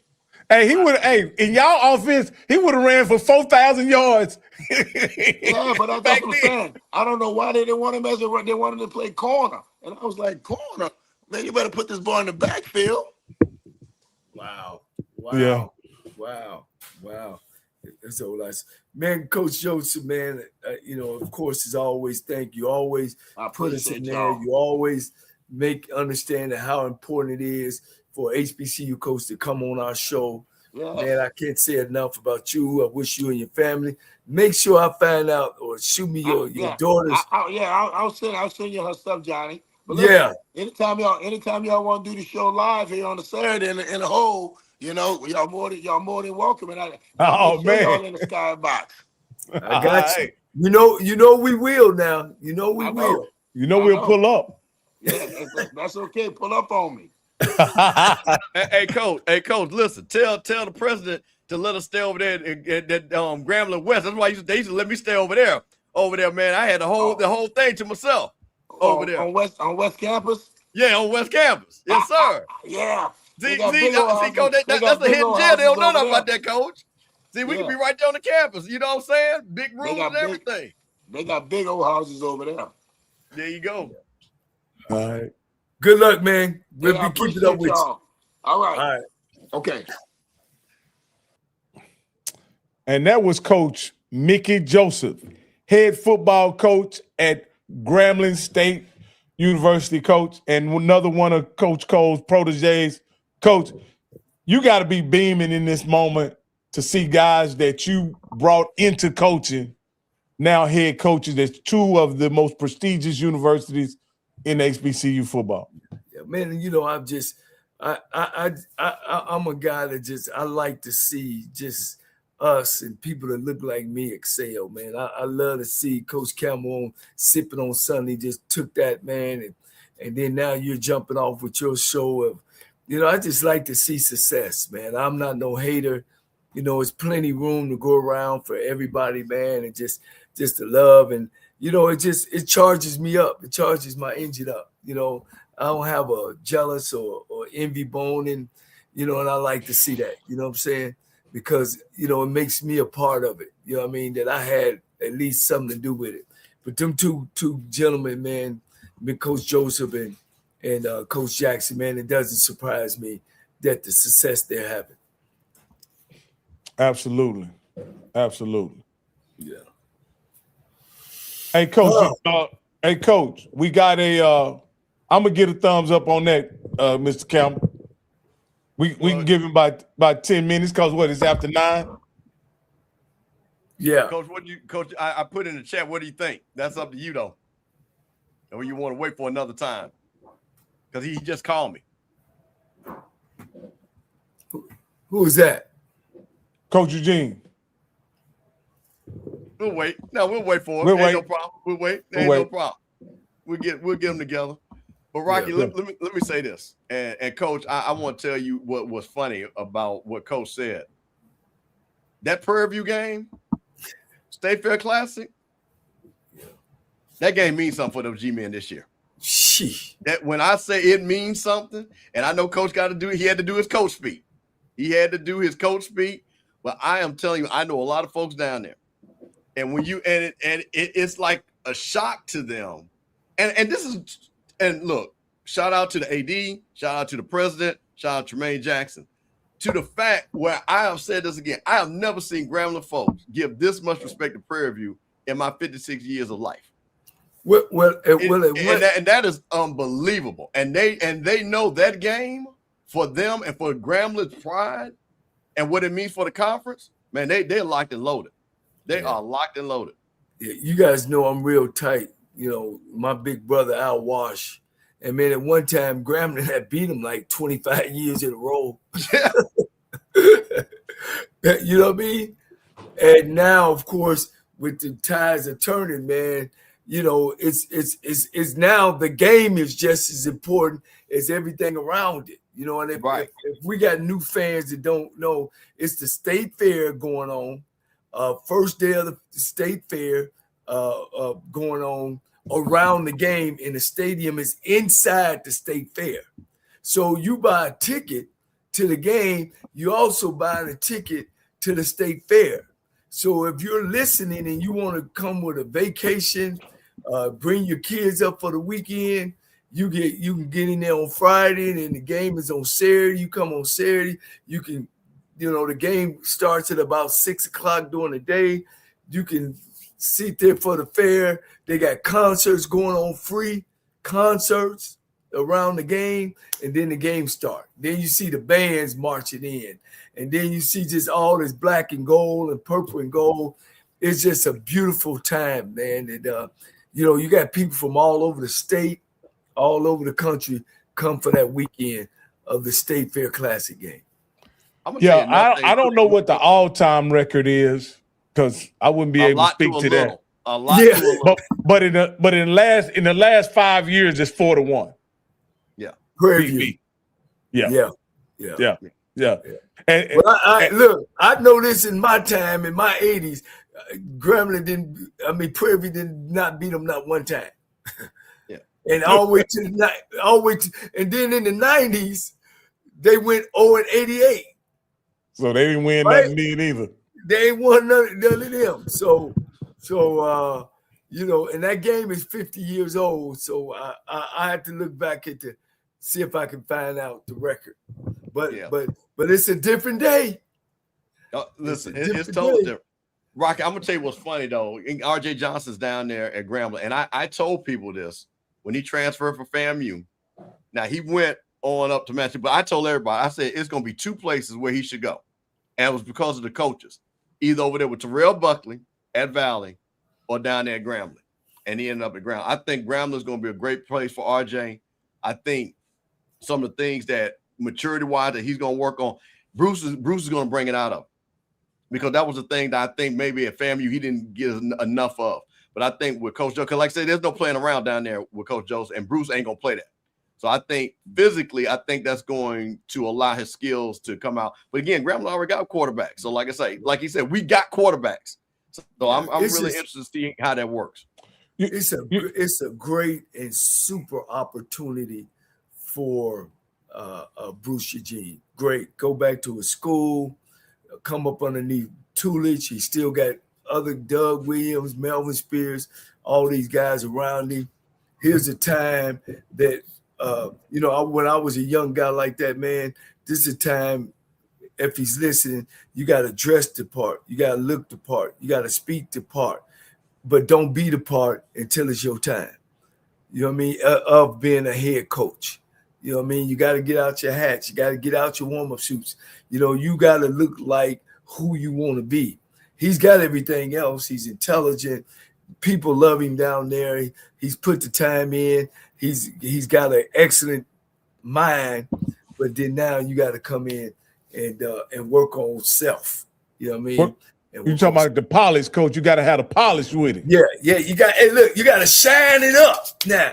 You know what I mean? Yeah. He got all the polish on the shoe. Now he got to take that shoe and shine it up, man.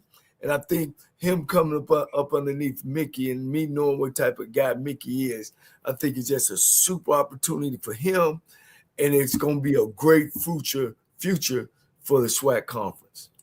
Hey, Coach Cole, I just wanted to bring this up. I did a little research and came up with this graphic. This is the HBCU winning percentage the last 20 years. And you guys have been around this a long time. The top 5 schools in winning percentage the last 20 years, if North Carolina Central, South Carolina State, Jackson State, FAMU, and Grambling. Are you surprised with those top 5 schools being ranked as high as they are? Not at all. I mean, when you look at them, the crazy part about it is you have Broadway at North Carolina Central, then who we all know is an outstanding coach, won a national title there, won a national title at Grambling, won a national title at North Carolina A&T.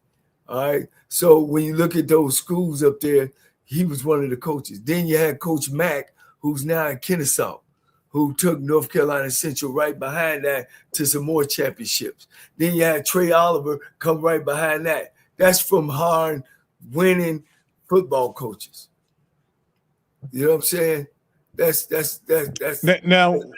I think the most surprising aspect of it to me is over the last 20 years, and does this kind of jive with what you guys have witnessed? Because I may have to go back and verify this. That sitting in 6th place with an overall winning percentage of 57% is Prairie View. Does that sound right to you guys in the last 20 years? Well, the crazy part about it is that just all been recent. What's the last 20 years though, Coach? Yeah, that's all been, but it's all been recent. It's all been from it's got to be what?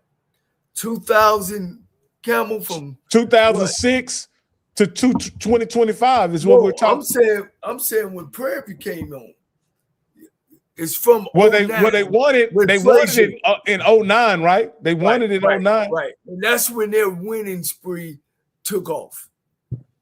I think from there on. Grambling, of course, Grambling is always Grambling. What is that? Florida A&M, of course, is up there. Jackson State. If Jackson State didn't go through that slump with 2 bad coaches, I think they would have been number 1. And, Coach, and I'll tell you this, Coach. Wait a minute. That same slump, that's when FAMU had the Earl Holmes and all that. So we had 10 years of wilderness. So I can say the same thing about FAMU. 10 years of wilderness. So that just y'all had Billy Joe, who was kicking everybody's butt, and they made him go Division 1A, and it went from it sunk fast and quick. But the one that surprises me is Southern at 9. I would expect them to be above Prairie View, right behind Grambling. But again, this is not my research. This is ChatGPT. Yeah. So I'm not sure. That's why we got so Rocky. I'm going to tease you about that because, like I say, your ChatGPT skill be kind of sketchy sometimes. So I'm and listen, where Lionel, where are you at? Where my crack staffer? Yeah. I need, hey man, one of y'all call Lionel and have him to look at this and verify this. I verify. I looked at PV's record. I looked at theirs. I didn't look at Southern's record. Seemed like it should have been better than that. Well, it's over 500. When they were going to championships, were they losing games when they were going to play Alcorn? When Pete Richardson left in 2009, it's been all downhill until what's my guy Bishop? He ended up going to North. Till he got the job. Then he took it. So Odom comes in 2013, I believe. Right. So what was it like between 2009 and 2000? Well, Pete Richardson's last championship was what, 2005 maybe? Yeah, somewhere in that. What was it like between 2005 and 2013 or something? I was there in 2008. Grambling won it, then PV won it, then we won it. In 2007, I think 2007, 06, 2005, I think those were Pete Richardson. No, they were Alabama State. Alabama State that came alive then. Yeah. So Pete started right there in the middle, 7-4, your 6-5 records. But I thought Tennessee State, that surprised me about Tennessee State, because when we got to Tennessee State, the most games they had won in the last part of the 90s. And then they started doing okay during the league. They started getting better in OVC. So that kind of surprised me a little bit. And in the first half of the last 20 years, A&T was dynamite. I mean, when you talk about from 06 to 2015, they were unbelievable. But after 2015, they were like 0-27 somewhere. If I'm correct in them 2000s, they were like 0-27 in them early 2000s somewhere, right before they got good again. If I remember correctly. Okay. You talking about before 2000, that 2012, 2013, 2014 run? Yeah, it was somewhere in there. It might, like I say again, because I'm just looking at the dates, but they had where they were like 0-27. Yeah. So they've been down before like so this. My point, if that might have knocked them down, I'm just collaborating your point. That might be in there while they're under 500. Yeah. Guys, I want to make sure we see who is the decent man, E3J. I like what he said, man. I think you guys need to hear it. He says all the coaches that have reappeared on Coaches Corner have opened up more each interview. Testament to the quality of the show. Man, I want to send a shout out and appreciate you and your closeness of watching our show. I want to thank you for that statement. Well, Coach, I will say, let me. Here's the thing, and I when we talked about this before we got on, a lot of people interview coaches, and I think they do a really good job. I think a lot, but there is something different when they come on HBCU Coaches Corner, Rocky Miller Channel, usually on Tuesday, but we're on every day until football season start looking like, which is great because we're gonna bring all the coaches. But Coach, you either coach with them, they knew you, you understand coaching, and they respect you. That's why they come on this show. And that's why they come out of practice and they're dog tired, but they will come on this show and stay on it for an hour, sometimes 2 hours, because of who and what you are. And I'm going to say this again, and people keep forgetting, you are a SWAC champion. Yeah. So you know what it looks like. Yeah. And it was you weren't no SWAC champion in 1925 either. Coach, you won the SWAC in 2010. Yes, sir. So Yep. so you had to bang back against Prairie View when they won in 2009. You said no, we had to come back and get ours, right? That Ain't no works. question. Ain't no That's question. how you have to do a rival sometimes. So Yeah. I want people to understand 2010, Coach Cole was a SWAC champion. Yeah. So that's within Rocky's little graphic that Coach Cole won a championship. So we joked about this, Yeah. but if you look at over the last 20 years, you look at TSU's record, a third of the victories you can attribute to Coach Cole. Yeah. Yeah, a third of their victories over the past 20 years. And he only coached 3 seasons. So Emmett Jones, Campbell, he putting the pressure on me. I'm gonna have to go dig 747 Adams up out the grass. I had an opportunity to really meet him when I was at Tennessee State. So I think I might can find him somewhere. Well, now G Boone said that you lost, Coach. Coach, you didn't take Coach lost to PV. I'm gonna tell the truth. Coach told me this. He lost to PV 3 times when he was at Texas Southern. It's let me say it's something about rivals when I've coached that I just can't. When we was at Alabama State, man, we lost to Tuskegee 3 times. Texas Southern lost to Prairie View 3 times. But beat the hell out of that game in the everybody beginning or else. at the end of the season when you were coaching it? Yeah. Well, no, Matt, that's like a question. Was it beginning or at the end when you were coaching? Tuskegee was at the end. I'm talking about Prairie View when you was at Texas Southern. It was the beginning. So it wasn't a Labor Day Classic game. Okay. So when I got the job, Frazier, who's a great coach, he already had been in place for 4 years. You know, his team was peaking. So when I got the job in 2008, we lost. Of course, he went on to win a championship in 2009, and then he beat me in 2010. But then I ran the table after that. Yeah. But Jackson State now, I'll spank that butt all 2 years straight, in 2008 and 2009. The only 2 teams I lost to in the SWAC my second 2 years was Grambling and Prairie View. Everybody else I beat. Did you beat Grambling at all? Yeah. I beat Grambling in 2010 in overtime. Oh, okay. Yeah, we beat them in overtime, 44-40, something like that. Yeah, and we gave them 3 touchdowns. But yeah, I'm gonna have to dig up Joe 747. You ever heard of Joe 747, Rocky? Yeah, I have. I heard about him. We did a show with somebody from Tennessee State. Okay. And and I went and looked him up, Coach, and he was like that. Real deal. That man terrorized Jackson State. They hated to see that boy walk through the tunnel. Seriously. Yeah. Real deal, man. Real deal. Greatness. I've seen all the greats. I think Willie Todd played against him, coached against Steve McNair, coached against Bruce Eugene. I've had a couple myself, Leon Murray, Darnell Kennedy. I've seen when you were at Tennessee State, did y'all play a Grambling? No, we play Florida A&M though every year.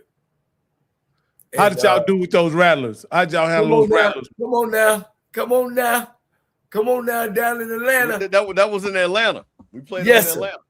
Yeah. And then we actually came to Florida A&M, and they beat us in a tough game down there. But we would get after Florida A&M. No, wait a minute. That Quinn Gray coach played in that game, right? That was Quinn Gray's game, man. Yeah. He let y'all know when he came on. I just want to remind you of that Coach Quinn Gray, Florida A&M had to sting them boys. Absolutely. Oh yeah. But hold on, Rocky. Before we go, but guess what though? We ain't finished. Tuesday night, Van Malone, coach from Hampton Pirates, my guy, is gonna be right here on HBCU Coaches Corner on Tuesday. And it's his first season of coaching. We had him on. We wanted the first people to have him on to talk about him being the new Pirates head coach. And, I got to ask him because you know what? We had Ted White on. I got to ask Van, who's the real HU. Got to ask him that. That's the first question I got to ask him. Yeah, Van Malone will be on, and we're gonna have Cedric Thomas, head coach at Alcorn State, on Sunday. Sunday. Okay, so Let me we know got when we the SIP start. Maybe we can come on before the SIP, and then you Well, can what go. we'll probably do, Coach, I'm gonna have a guest host because Zoe, shout out to Zoe once again, is married on getting ready is on his honeymoon, probably on the islands. We'll just come on Monday. We'll do sipping on Sundays on a Monday. Give everybody time to enjoy both shows, and that'll take us in close to football season. I gotta give me a really good guest host and get it wrong. Coach, you might have to come on there and then hang out with us and everything. Yeah. Hey, wait, Coach. Wait a minute, Coach. I got something for you. I happen to just be watching the show, Doc Holliday show. You know, I watch everybody's show. I don't care if you don't like me or not. I'm gonna watch the show. And he had Mr. Ford on there, Coach.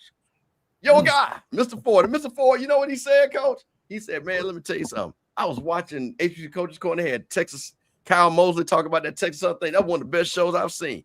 I told Mr. Ford, come on over here. Now, he's watching it right now. He's watching HBCU Coaches Corner. So I told Mr. Ford, let's come on over here. You know, it's kind of like you got to, you know, like child support. You got to support your other children, too. Now, I know he's been over there with the other kids and stuff like that and everything, but you got to come visit your other kids. So come on over here, HBCU Coaches Corner. It ain't gonna be no problem. I know they try to keep you locked up, because Coach, when he talked about on one show, they booed him because we don't talk about that show over here, Coach. But that's okay, because Mr. Ford was standing on business. So Mr. Ford, come on over here, hang out with your folks. Let's compare some notes. You a G-man, Clark guy. Talk about Johnny Cole. Let's just come on over here and hang out with your boys.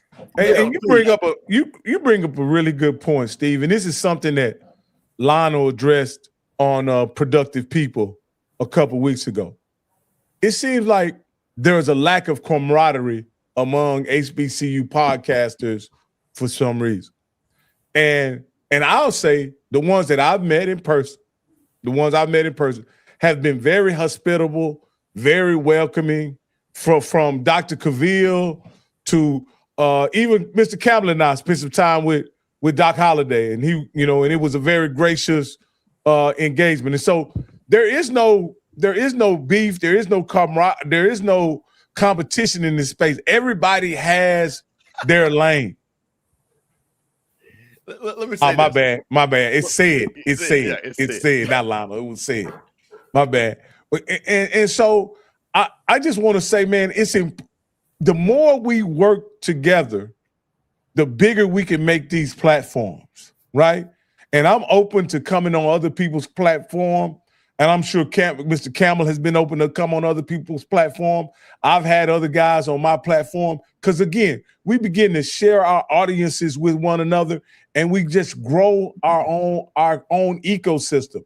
There's no reason that we have this unspoken animosity toward one another, man, because we're all trying to highlight the same thing, which is HBCU sports. Yeah, I would like to, you know, that I'm more than open to come on to these guys' podcasts and talk football with them and talk whatever talk. You know, and I'll be honest, I think you're right, Rocky, that I'm just surprised that I'm SWAC. I'm SWAC through and through. Absolutely. I'm going into the 40 years of SWAC.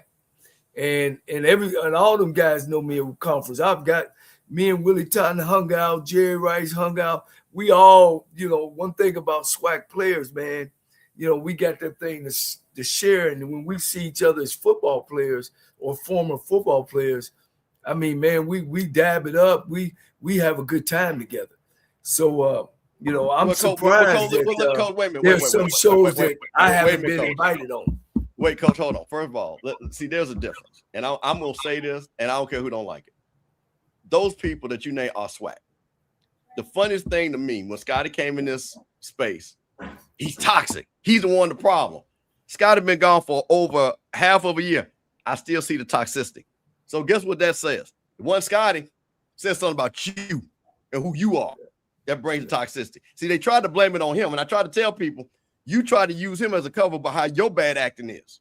Now he's gone. He ain't coming back. And I'm not saying as a negative. I'm saying that man has moved on for his future. And some of y'all still doing the same BS.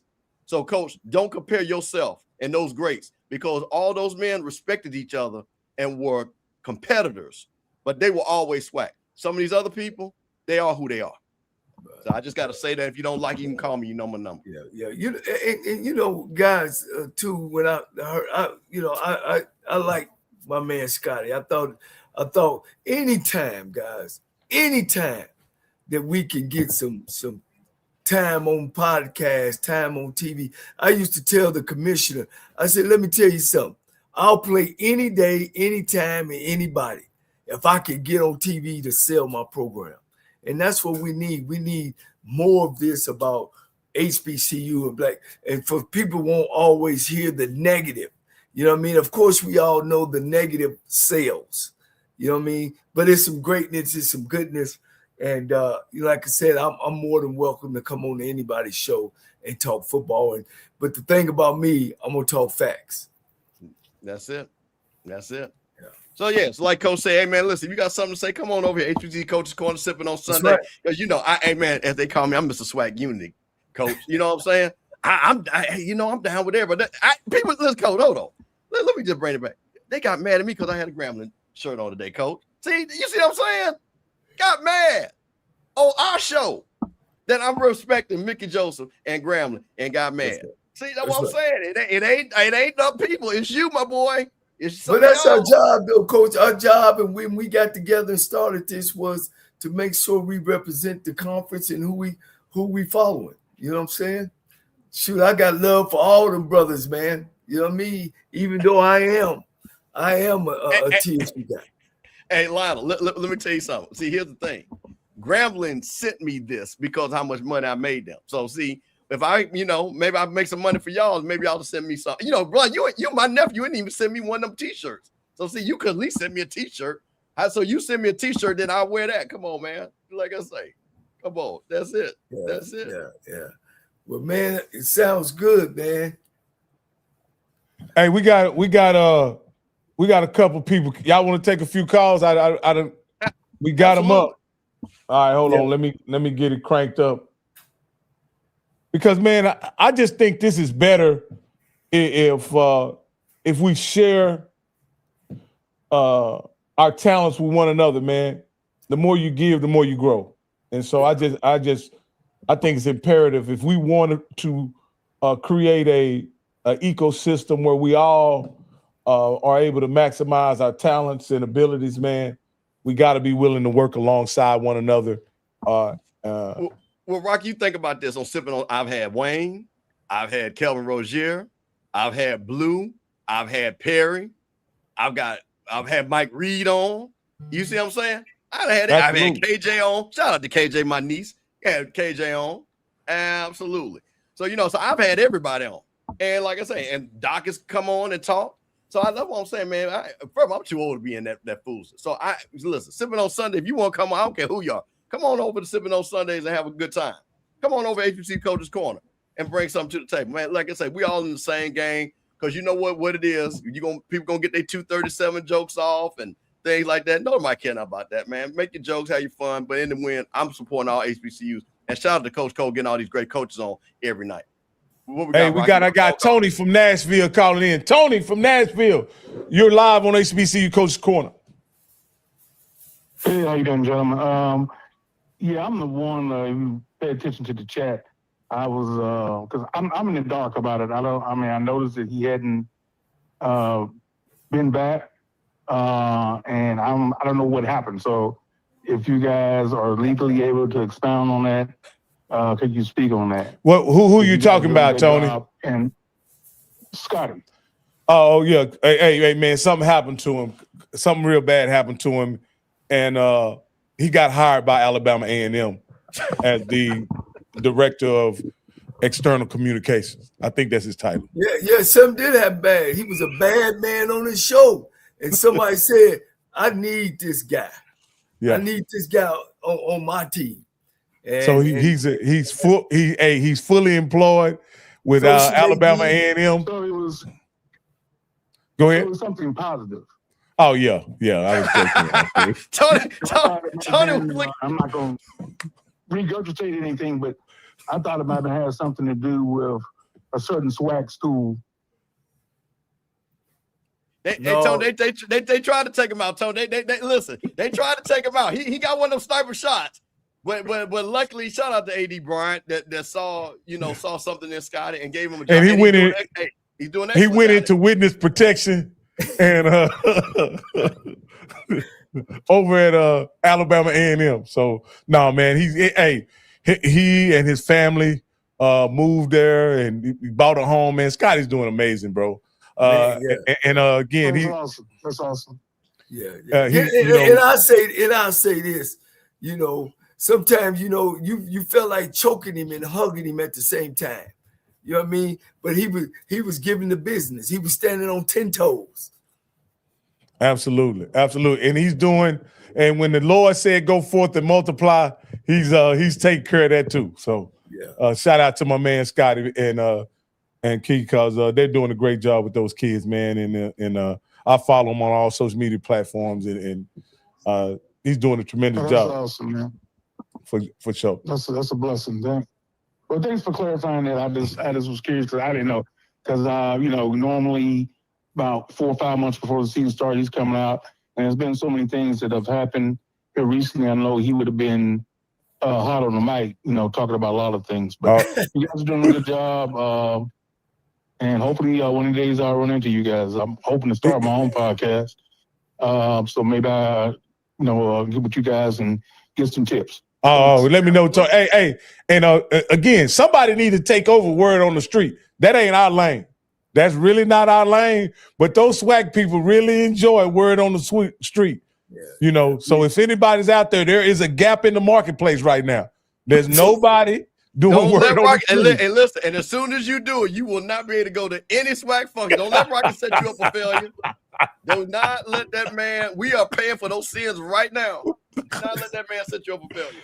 All right, caller with the last 4, 6360. You're live on HBCU Coaches Corner. What's your name and where you calling from?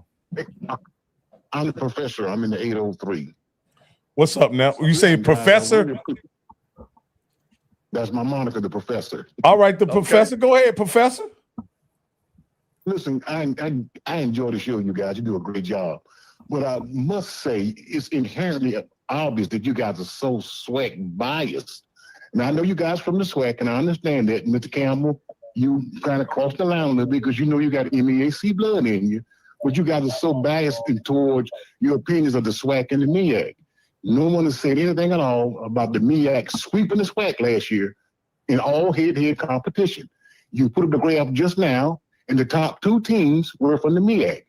Mr. Cole, I respect you a lot. You have great accomplishments, but you said some things that were just not correct. On one of the shows the other night, you said that South Carolina State did not travel well. That is not true. Mr. Campbell will tell you that. That's just not true. And you said that South Carolina State didn't pay their coach. Chennis Berry is one of the highest paid HBCU coaches there is. So get your facts straight. Guys, just quit being so pro-SWAC. So where does Chennis Berry rank? Where does Chennis Berry rank among SWAC coaches? Among HBCU coaches? I think he ranks 3rd or 4th. Okay. So we know who makes the most, which is Marshall Falk, right? Right. Does he make more than Tremaine? Tremaine makes 370. Does he make more than that? No, he doesn't. He makes 360. Is that with bonuses? That's with bonuses. No, that's not. That's without the bonuses. The papers say 300. Where you get your information from? And here's a guy that's been in the national championship, 3 out of the last 5 years? Two out of the last 5? You don't think he should be at 4? And let me say this: I was at the Jackson State game.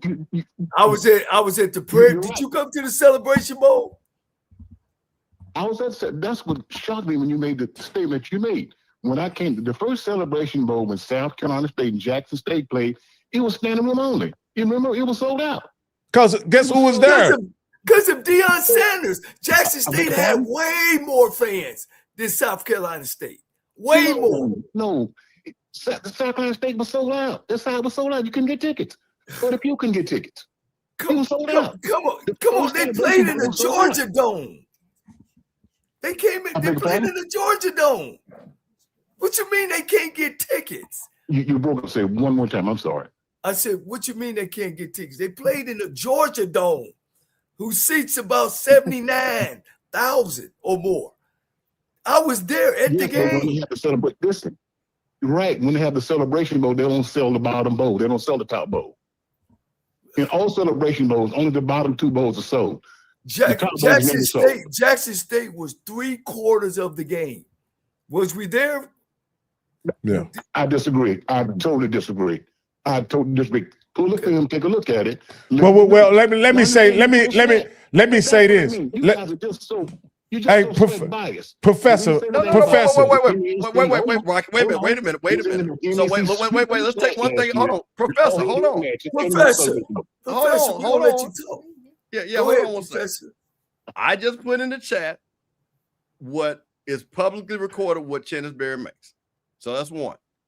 We have had Trey Oliver on. We just had Ted White on. We've had Chennisberry on this show. I think if you watch Sipping on Sundays, I have always said, right, Chennisberry is the best coach in HBCU football. So how is that about? I am the one of the few people. Now, Professor, if you watch my show and this show, I make sure the SWAC people know because they don't understand. And I've said that South Carolina State is one of the blue blood programs, 4 Hall of Famers, the best team in South Carolina. You're not going to tell me I've not said that. I've said that many times. Okay. So you from the 803, Palmetto State. I'm talking about, again, Mr. Campbell, you're right, because you got MAC blood and you know the deal.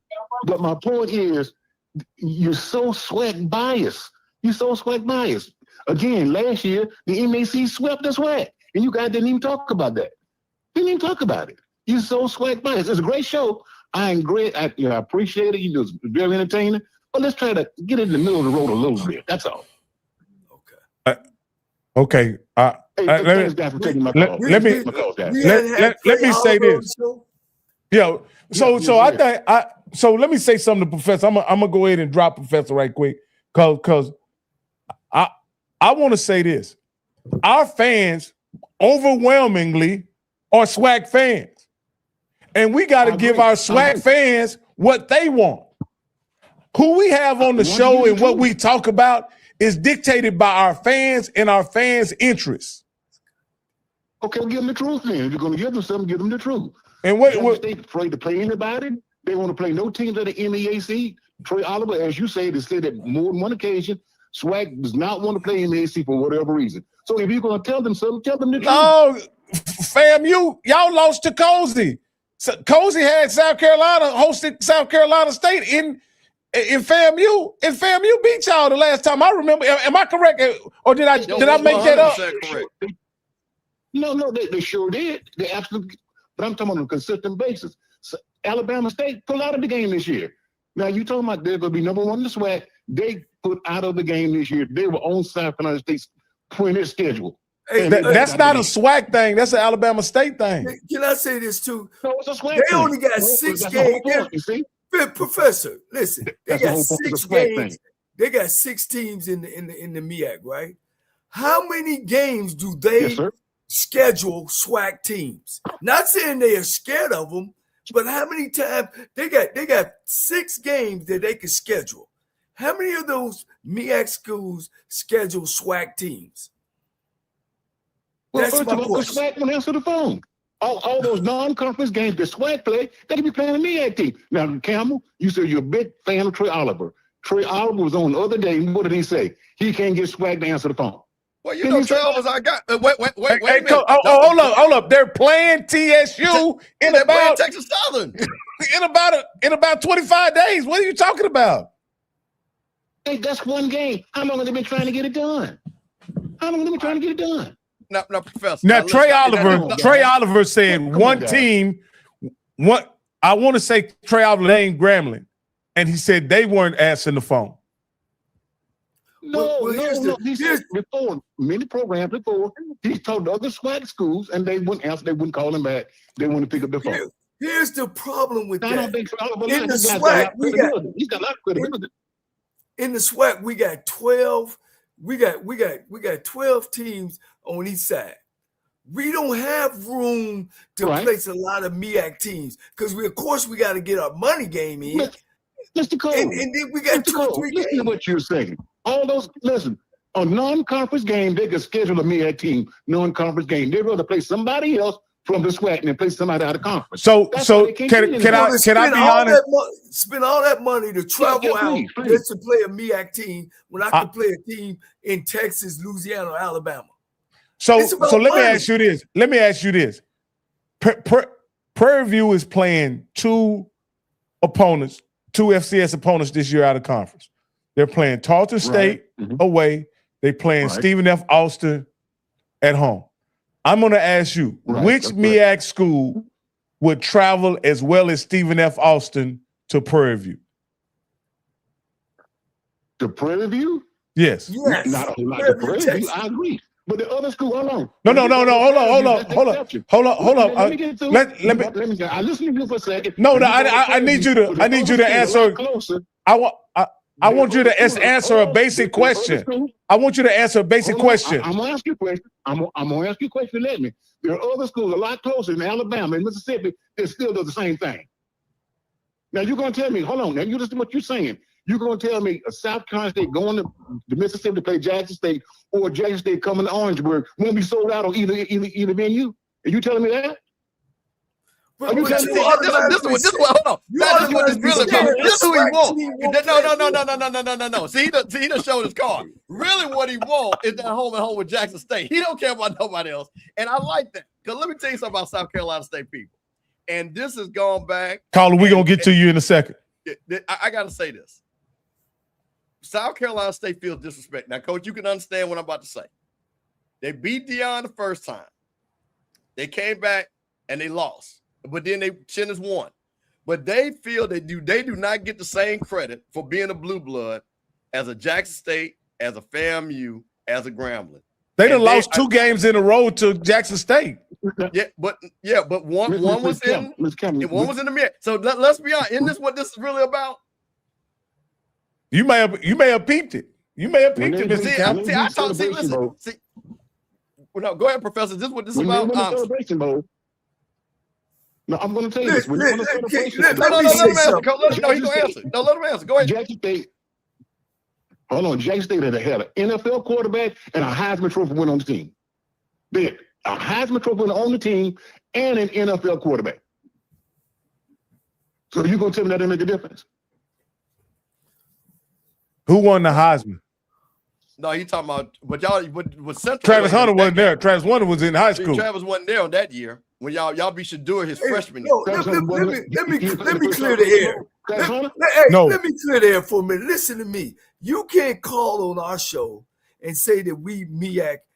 You can say that, but that's not true. We understand. We've been to Celebration Bowls year in, year out. And yes, the MEAC has beat us. Hell, North Carolina A&T won 3 in a row, beat Alcorn State.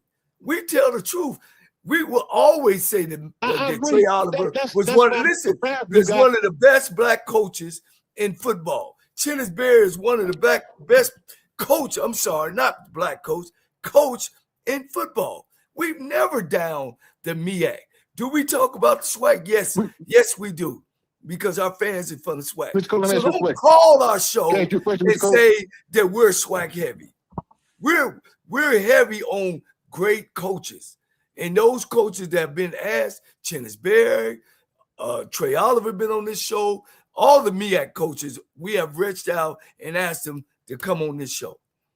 So don't say we SWAC heavy and we're against the MEAC. The MEAC has great coaches and great teams. So that's my part. That's my piece. Okay. Hey, Professor, we can pick up this conversation up tomorrow if you want to continue it. But we got another caller that we got to get to. Thank you very much, Professor, for calling. Thanks for taking my call, man. Thanks. Hey, caller with the last 4, 1386. You're live on HBCU Coaches Corner. What's your name and where you calling from? Okay, my name is Rivera Schaefer, Baton Rouge, Louisiana, but I've been in Phoenix, Arizona for 25 years. My name is Rivera Schaefer.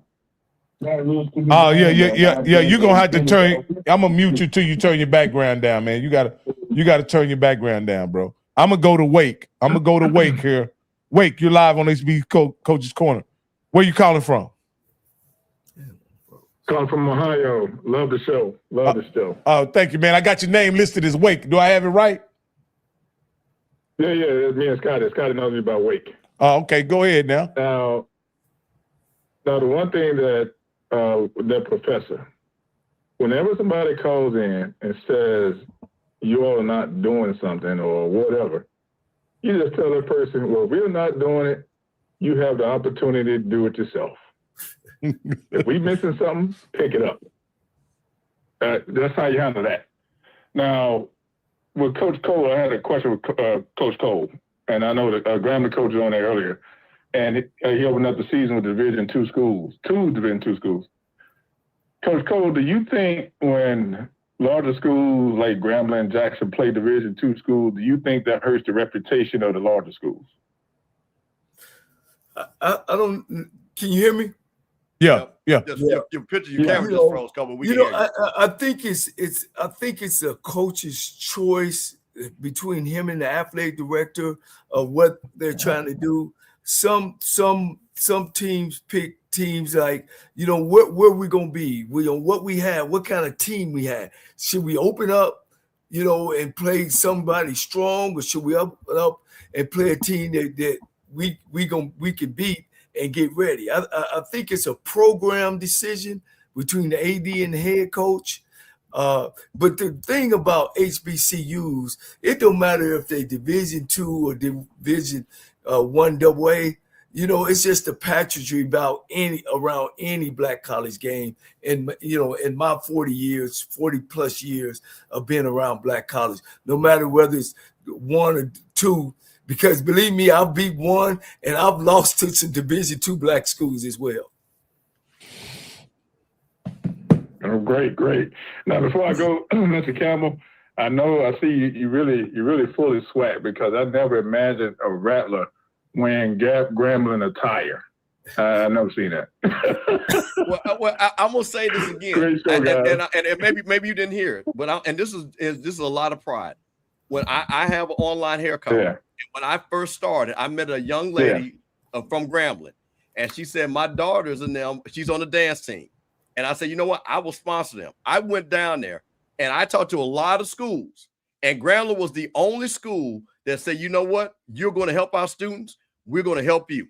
That was the very first school that I sponsored. So I'm always going to respect somebody to help me. You know what I mean? So it's about respect, because that showed me the love. And I told them, and listen, I'm from Jackson, so I can mess with Grambling a lot. I told them, I said, hey, man, I'm a Tiger. They say, oh, Mr. Campbell, you're a Tiger. I said, yeah, I'm a Tiger from, down I-20 though. And they took that joke and they understood that joke. They knew I was from FAMU. And you know what? Grambling wrote me more reference letters. And I got Jackson State because of them. I got other schools because of them, because Grambling wrote reference letters for me to say this man is trustworthy and he will pay and sponsor these schools.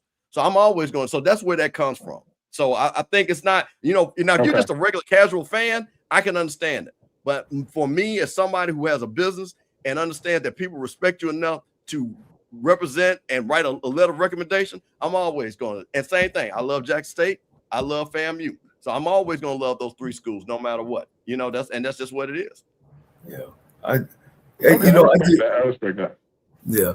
It just kind of burnt me up about the guy calling and trying to divide us. I mean, Chinnis Berry is a personal friend of mine. Trey Oliver is a personal friend of mine. I mean, these guys that, I hold conversations with and, talk behind closed doors. Ain't no question. I mean, if I'm at a game, you was at the Prairie View game, wasn't you, Campbell? You was at the game, Rocky. When we went to the Jackson State, South Carolina game, it was Jackson State all the way around. And I still say South Carolina State don't travel like Jackson State. They don't travel like Southern. And this ain't a put down. It's not a put down. It's just they just don't. At least the games that I've seen. So I don't like for somebody to divide what we trying to do here on our show. I've seen MEAC teams been invited to the Orange Blossom Classic. We've been to Atlanta several times to see teams play. The SWAC teams, you can call it geographic region, whatever you want to say. The SWAC teams travel better than the MEAC teams to Austin, to Atlanta, and to Miami. Am I off base by saying that? Is that a stretch, Mr. Campbell? You probably been there. No, but I don't think. But I'm trying to tell you, I don't think that. And I'm gonna be honest, that's a pride bunch up there in Orangeburg. I don't think that's that really his. I think he put that out there. Their beef is about respect and them winning championships, and they want to be spoken about as a championship because they are the defending national champions. Let's start there. Sure, they are. And I think when you hear, and I think what his point of it is, you hear people talk about FAMU, you hear people talk about Jackson State, you hear people talking about Alabama State, all these different teams and things like that. And they sit back and say, hey, we're the national champions. Why are people not talking about us? And I think, and I understand that because I do think South Carolina State does not get the credit for being the blue blood, great program that they are. Ain't no question, Coach, with Coach Pugh, Buddy Pugh, who's a personal friend of mine that I can get on the phone, won more championships than anybody. South Carolina State has won more championships in the MEAC than anybody. Ain't no question. They play great football down there. But who in the last 25 years, Mr. Campbell, or more, had more attendance than anybody? How many schools in the SWAC had more attendance in FCS than anybody in the country? Black, white, green, purple. It's gonna be those SWAC schools. SWAC schools.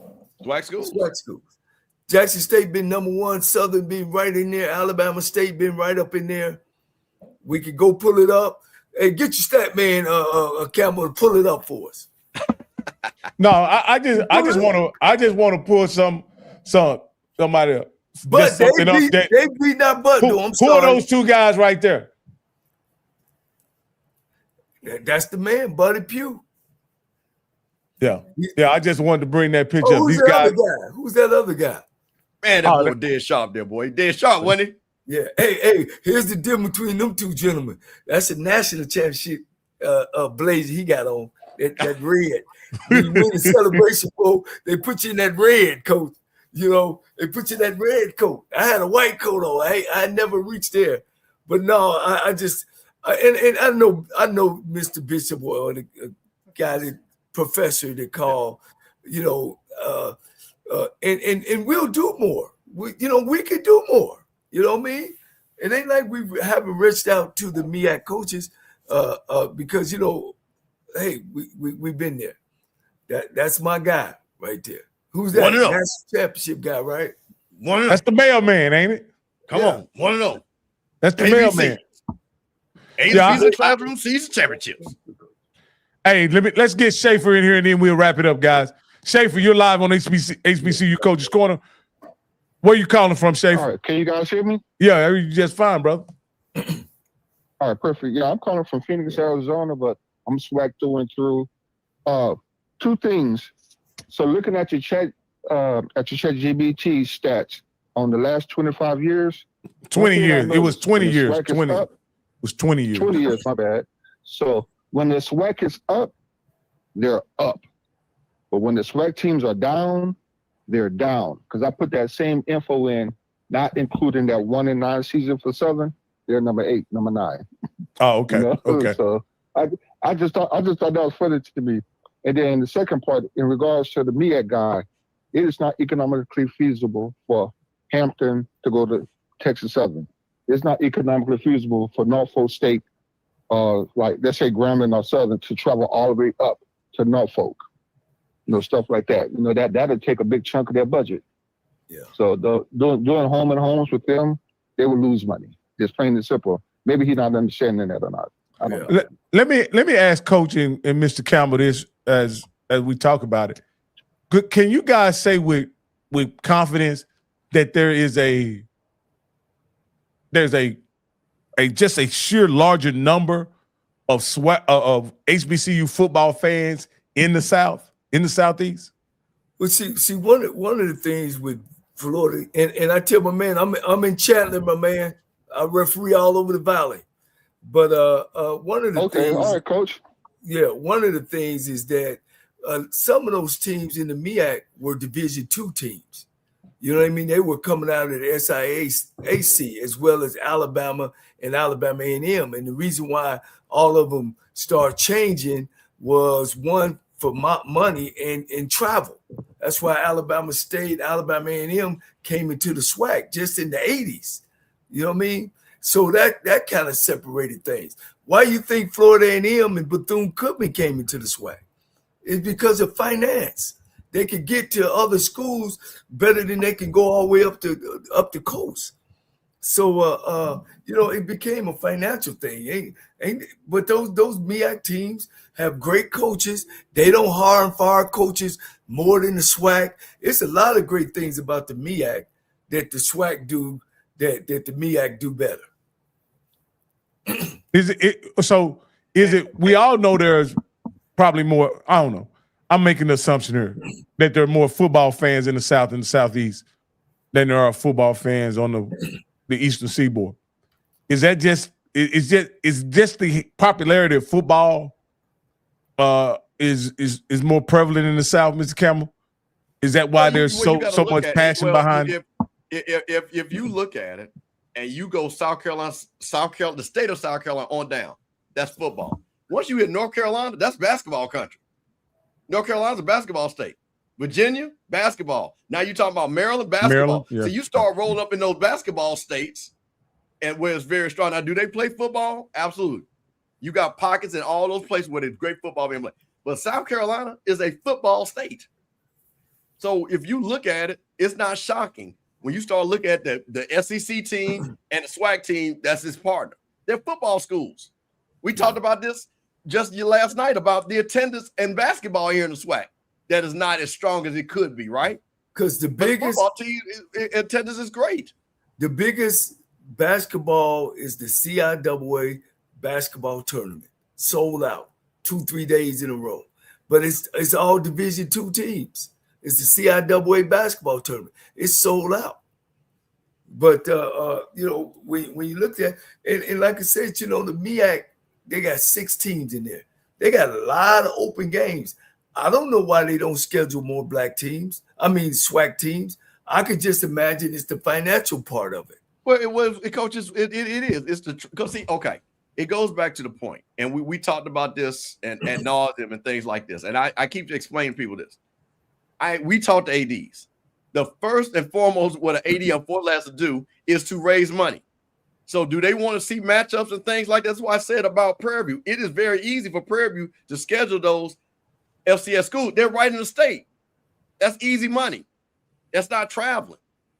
A lot of schools don't have the FCS schools in their state. So again, if I want to schedule South Carolina State and be fair to them, you got to pay them a certain amount of money. Jack State's like, well, I don't know if I want to do that.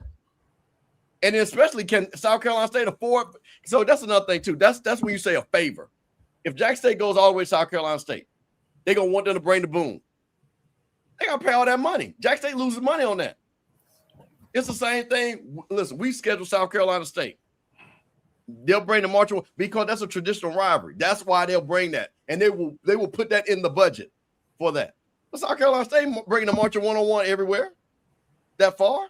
They're not going to do it. It costs too much money. So this is really what it's about. But I tell you what, though, Coach, listen, and this is what the MEAC people say. You might not see us in the regular season, but you damn sure going to see us in the postseason. And that's where they make their hay, no matter what. That's right. And that's respect on that. That's right. That's right. Ain't no question, man. I would be remiss to say Buddy Pugh, as many as games as he won and as great as coach as he was, about South Carolina State, man. It ain't nothing but greatness there. You know what I'm saying? They've had some great coaches and players. and players. Yeah. Because, and again, and it might have just flipped, but they had the most HBCU players in NFL for the longest time. Yeah. I think FAMU might be leading now. I think we got 5. But South Carolina State still might have more. Well, I want him to reach out to the MEAC coaches and tell them, man, they need to come on our show, because I don't know if they got a show over there that is representing the MEAC more than the SWAC. I don't know. I don't know all the the unique thing about our show, Coach, is our show is not a fan-based show. It's an objective football show. There's only 2 shows out there that off the top of my head that are football shows. It's us and Blue Bloods. Everybody else has a fan show. When you say, Mr. Campbell, 100%. 100%. Yeah, everybody else is a fan show. So if you want a non-biased, objective opinion about something, you come here to HBCU Coaches Corner, or you go to Blue Bloods. Everybody else is Jackson State, FAMU, Alabama A&M, Alabama State, Norfolk, whatever you want to say.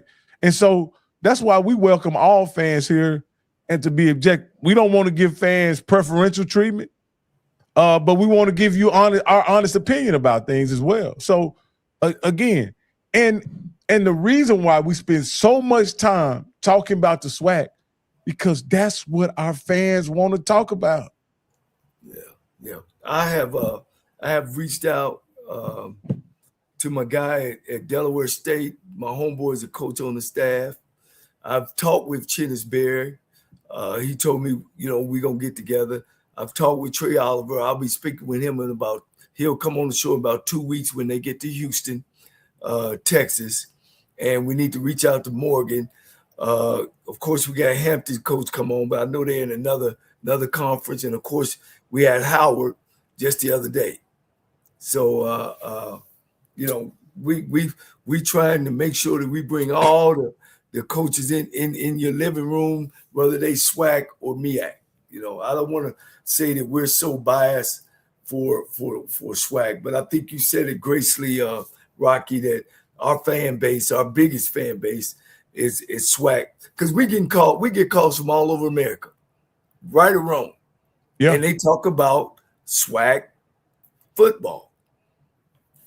So, maybe we can get some more folks from the MEAC side to give us a call. Yeah. There's rabid football fan. Yeah. Fact of the matter, when you talk about Grambling, Southern, Jackson State, and FAMU, there is no bigger brands than those in HBCU football, and they happen to be all in the same conference, guys. Right. That's just the reality. That's the fact. That Grambling G is I can't, it's everywhere. It's everywhere. Yeah. Hey guys, I'm done, man. Y'all go ahead and close us out, man. Well, I'll do it one more time. Tomorrow, HBCU Coaches Corner.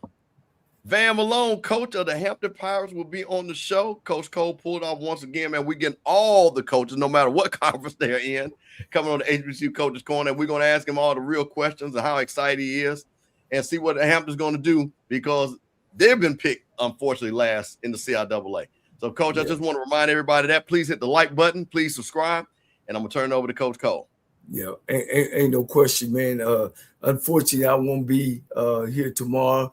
I'm turning age tomorrow. My birthday is tomorrow. And, of course, family come first. And my wife and have some things that she like to do with me and for me on this special day. So I won't be here, but definitely we got Van Malone. Guys, like I said, man, keep calling in. We want to take more calls. Hit the like button, share our channel. We always want to speak truth, and we always want to speak about the right stats, and as Rocky said, we're not fan based, we fact based, and I'm gonna do the best I can to make sure, like I always say, why I started this show is that we get our gentlemen, our black coaches on this show, and you can find out their philosophies, what they like to do, their programs, and so we can push. We want to push up. We don't want to push down. We want to push up. I love the MEAC as much as I love the SWAC, and I'm always going to try to be fair across the board. Give my opinion of my experience. I've been in this thing for over 40 years. And I played basketball and football in the SWAC. I was coach of the year in the SWAC as well as in the SIAC. So, I've been around. I'm not saying that I'm always right. I'm not saying that, but I could definitely give you a coach's perspective as well as a perspective as a student in HBCU. Thank you again. Like I said, if you feel yourself falling at the end of the road, tie a knot and hold on tight, because ain't nobody bad like you.